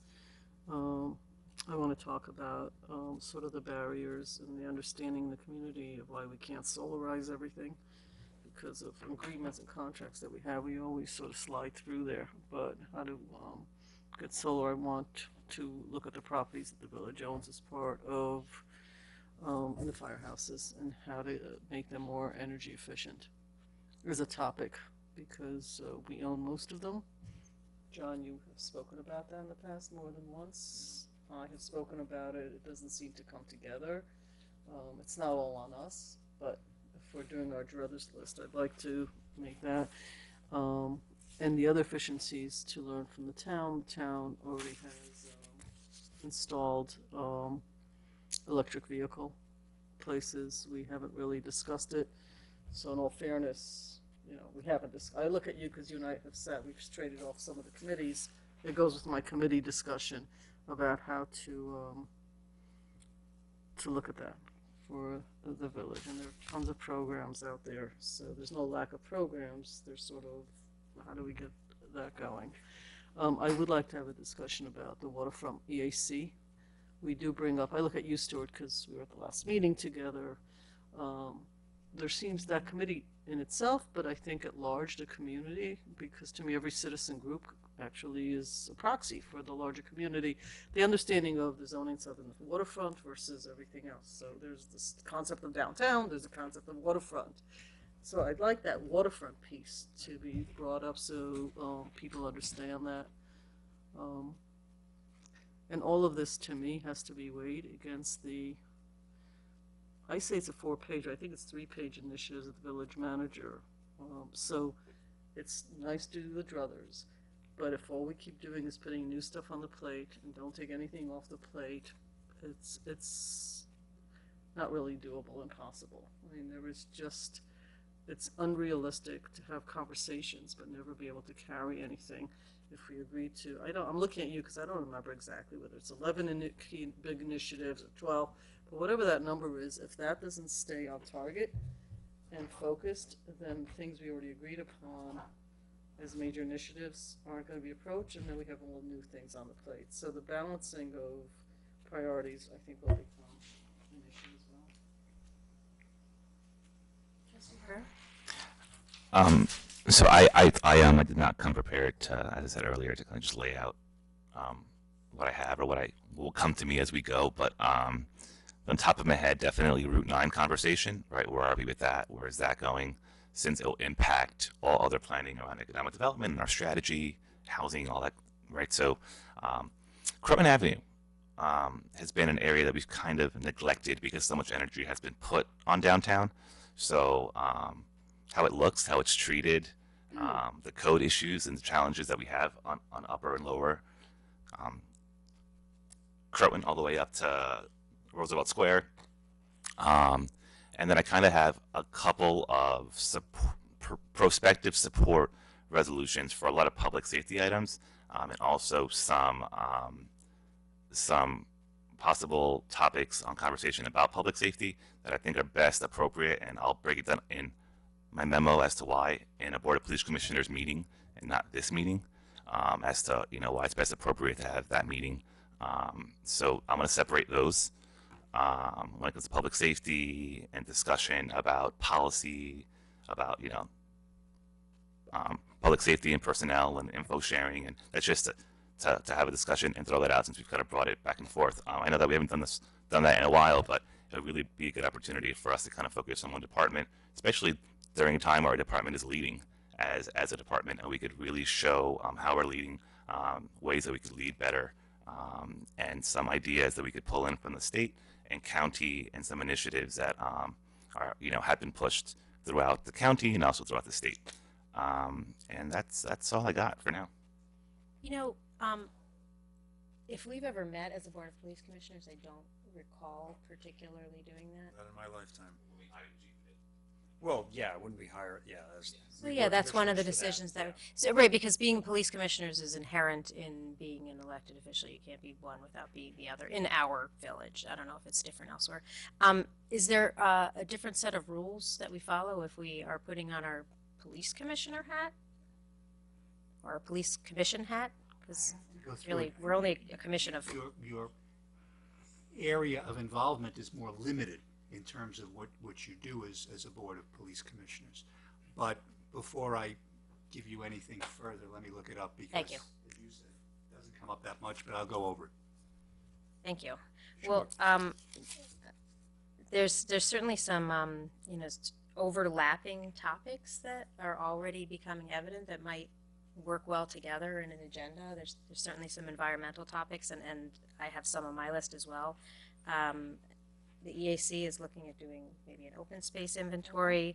The Green Ossining is talking about reusable bags. I think it might be nice to... Sorry. No, go ahead. 200 Main Street. Okay. 200 Main Street, and following up on getting a list of all village properties, their use, and yeah, those two. But yeah, thank you. Sorry, Marguerite. And it's also related to community gardens is something that we put on the table, and then one of the things we wanted to do was look at all of our community village-owned properties, and understand what's being proposed in that context. Tether law, which we have done some research on, and we should pick back up. It's been asked of us to address it. Stuart, I know you had some things that we had talked about. I don't know, did you want to go through your list? Because I wrote down some of the things on your list, which is like parking, towing. Parking, yeah, towing, yeah, so that's nuts and bolts stuff. You got that one. Well, I mean, it's nuts and bolts stuff, but it's stuff that has been started, and I know you're working on. I don't want it to get forgotten about. Do we have an update? Yeah. So, Yeah, what did you forget there, Trustee Baseball? multi-pane parking stations. Multi-pane parking stations in the village of Ossining, we actually require people to have quarters.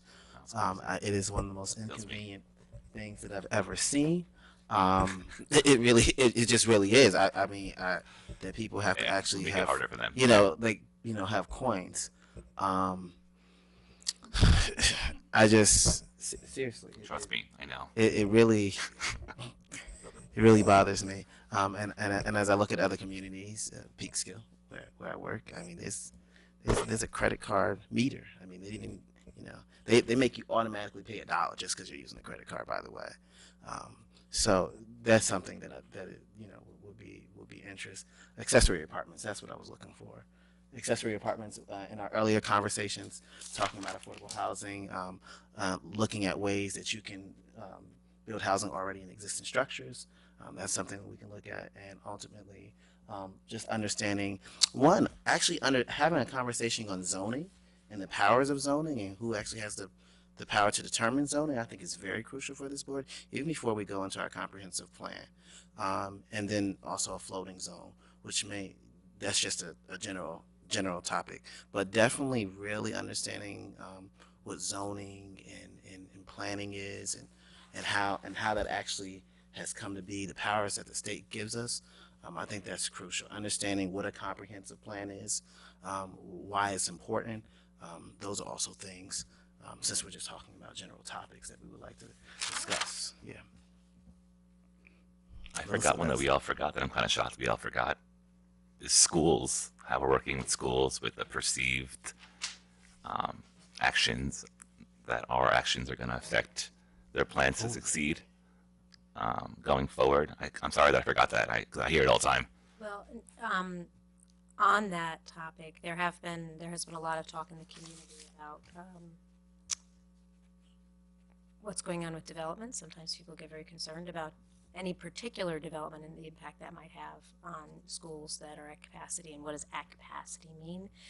Community members have done some research. They've gotten information from the schools, from the assessor's office, and came in and showed it to me, showed it to Debbie, are showing it to Dana, have spoken with members of the school board, and my reaction to it was, we all have not only our own realm of influence and responsibility, but our own set of numbers and our own data that we're working with. And I think it would be really valuable if if the town, the village, and the schools, and yes, there are a few people that live outside of the town and the village that are in the schools, but it's a very small number of students and potential houses, and very limited amount of impact that those municipalities would have on the impact on the school population. So really the big three entities of the village, the town, and the schools. I think it would be valuable if we could just be sharing information and come to some agreement of what is the reality, and agree on what the facts are. And then that would be a good first step in us hopefully working, instead of pointing fingers at each other and blaming each other for all of our different challenges, but be able to make some well-informed decisions that are cognizant of each other's perceptions and challenges. That was my takeaway from it. It hasn't happened yet, but that's when you watch those Facebook interviews with folks, with the school board member and the demographer, and it makes it really clear just how we need to improve our communication with the schools. Just thinking, where are we at with municity? I mean, that doesn't necessarily have to be an agenda topic. I just think we kind of need an update, because I'm just thinking about the meeting that we were at earlier today, and we pay a lot of people to come and try to figure out things for us and try to figure out data, but there has to be a way that we actually have better data, right? Like that we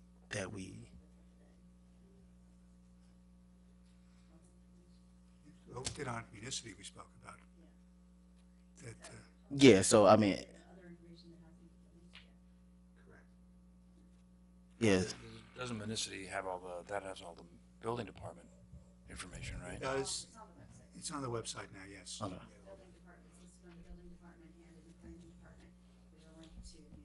Your microphone's not on, Ms. Hoffman. It's all linked on the website right now. After it came up at a board meeting, within days it was up and running. There's just a little bit more information I think that we're waiting on. I think it's checking a couple of boxes on the municipal side to get it to That's turn exactly on, right. which might cover what you're looking for. So just so people know, if they go on the website and they go to the building department, the type of information they could be finding on Municity would be, I believe it's certificates of occupancy. Mhm. I believe permits, open permits. One of the things that we are working on now in the building department is to deal with a large number of open permits. I believe between 1946 and 1965, we have about 750 open building permits, which become an issue because if someone now wants to sell Sell their a home, house, title oh, companies jeez. are going, well, you took out a permit to build a garage in 1948, it's open, like, what are you gonna do? So we're trying to get through that, but you can get that, you can get permits, you can get COs. I don't think you can get court documents.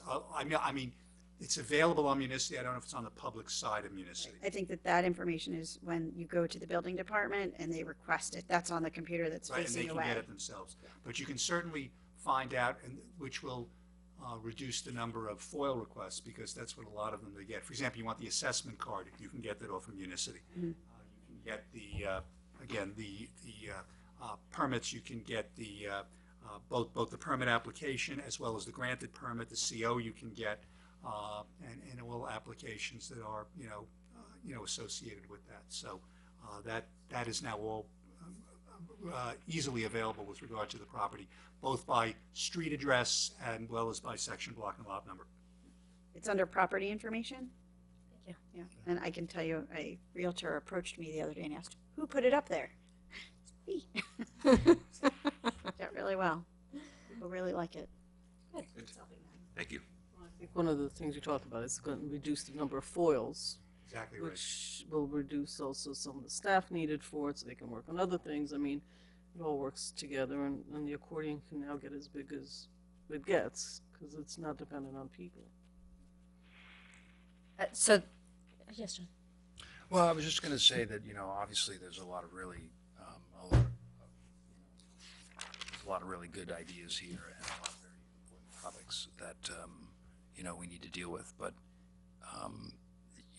one of the things we do need to do is we do need to do the work of, I guess, making sure that the wheels of government are turning. And I don't want,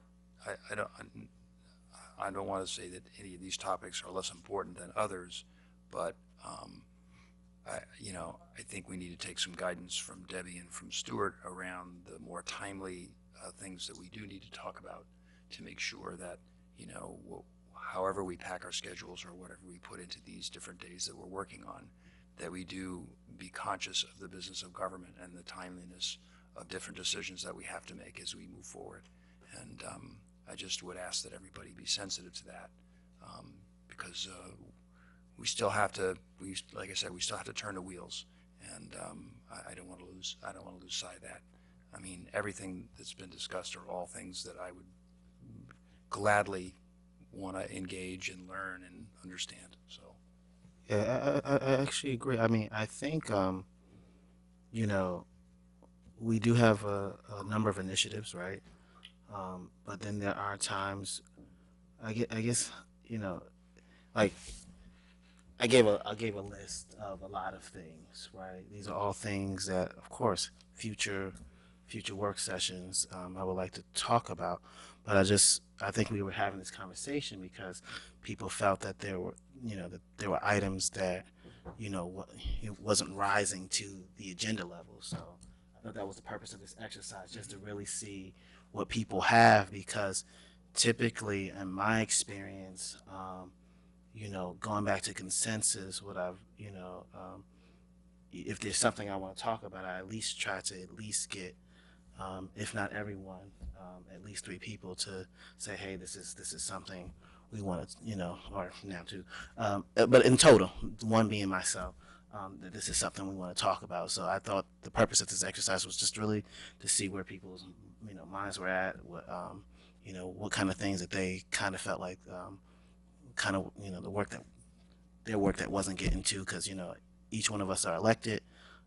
We all come with our own angles, things that mean dear to us, right? And so it's important that as we serve together, that we kind of make sure that we have like a balance of definitely the initiatives that we agree to as a board, big picture, understanding what the staff may, things that really keep government rolling, and then just those things that really come up because there's some time sensitivity, or it's just some real nuances, or these things will change.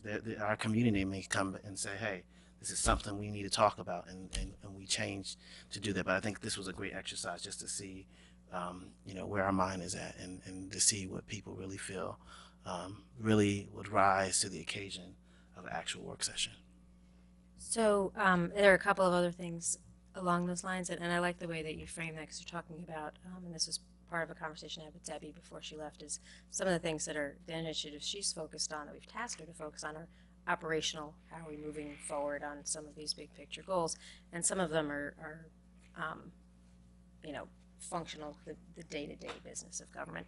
And then some of them are more aspirational, big picture things that we have as goals that we would like the village to be addressing, and maybe a work session is the time to begin to explore that and figure out how those might rise to the level of big picture initiatives that may need funding and time dedication in future years. But right now we're still figuring out exactly how that works to our big picture goals. So I think there's room in our work sessions for all of them, and I'm glad that many of them rose to the surface tonight. And I think the next step will be, I don't want to put something on the calendar for November, but let's see what we can do for the next, to get us through the end of July. Sure. And sometimes the things that happen next are the things that can get done.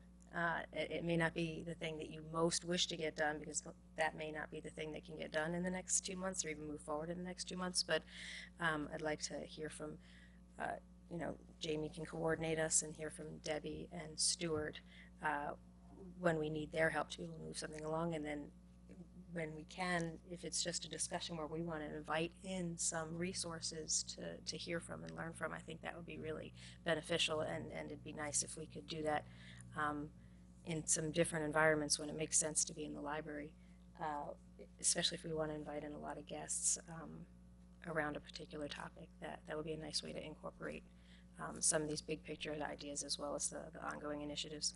And then some of the things that you mentioned that come to us from the community, business registration is one of, I don't know, that's what I'm calling it right now, but Debbie had a different name for it, which is like, Landlord registration. that's a different one. Yeah, that came to us through the, right.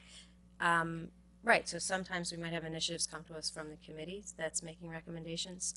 The compliance certificate or business registration, whatever, there were a couple of examples in upstate New York that had come to us, and that might be a way, that was sort of where we landed after discussions about concerns about some disreputable massage parlors, and we started that discussion. We should probably pick that back up and decide if there's a benefit to that, because Debbie had a suggestion there might be a benefit to the building department communicating with new businesses of any kind, and being able to do that more effectively. So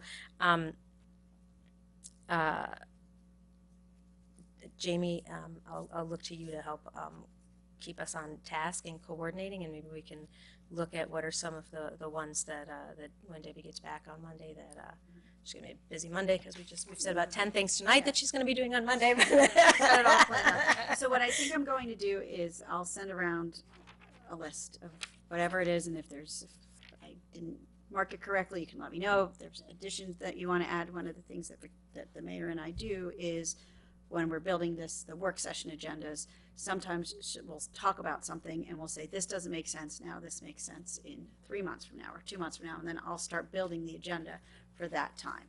So there are agenda items that have come up earlier in the year that just haven't been placed on yet because it's been placed in the future. So some of this, it might make sense to group them together with topics where you all may have something that you want to discuss. It all makes sense. It might bring in a lot of people. Use the library for that, and we can do that and have everyone prepared for it. Try to satisfy everybody's want here. I think we might be able to do that. As you put together the list, one of the things that Stuart and I had spoken about was inviting in Deputy Corporation Counsel Sonia Tanksley to provide us with some updates on what she's seeing happening in the courts, particularly related to sanitation and code enforcement cases, some of which is new. We have new sanitation laws and new tickets that are being written and how that's going to be processed, and code enforcement and status updates of when we include that list. That's definitely, and I think we I'll might add be able to Stuart do that in on. 2 weeks, but That would be fine. okay. This way you'll have it next week for when we begin to prioritize. We can take a look and see what we have on the other agendas that are coming up, if that helps you. Okay. Thanks, I think that was valuable. No executive session? There is no executive session. I just want to make one correction as someone who prides himself on knowing how to get from point A to point B. In response to Trustee Levin's question about where is Whitney Point, it is actually in Broome County, not in Sullivan County. You didn't have to. It bothered me. So I should know, since as one who went to Cornell, I drove through Whitney Point. So, yes, it's off Route 81. But in any event, no executive, and no advice of counsel this evening. With that, do we have a motion to adjourn? So moved. All in favor? Aye. Thank you very much for joining us. We look forward to seeing you next week at the Birdsall Fagan Police Court facility for a legislative session. This meeting is adjourned.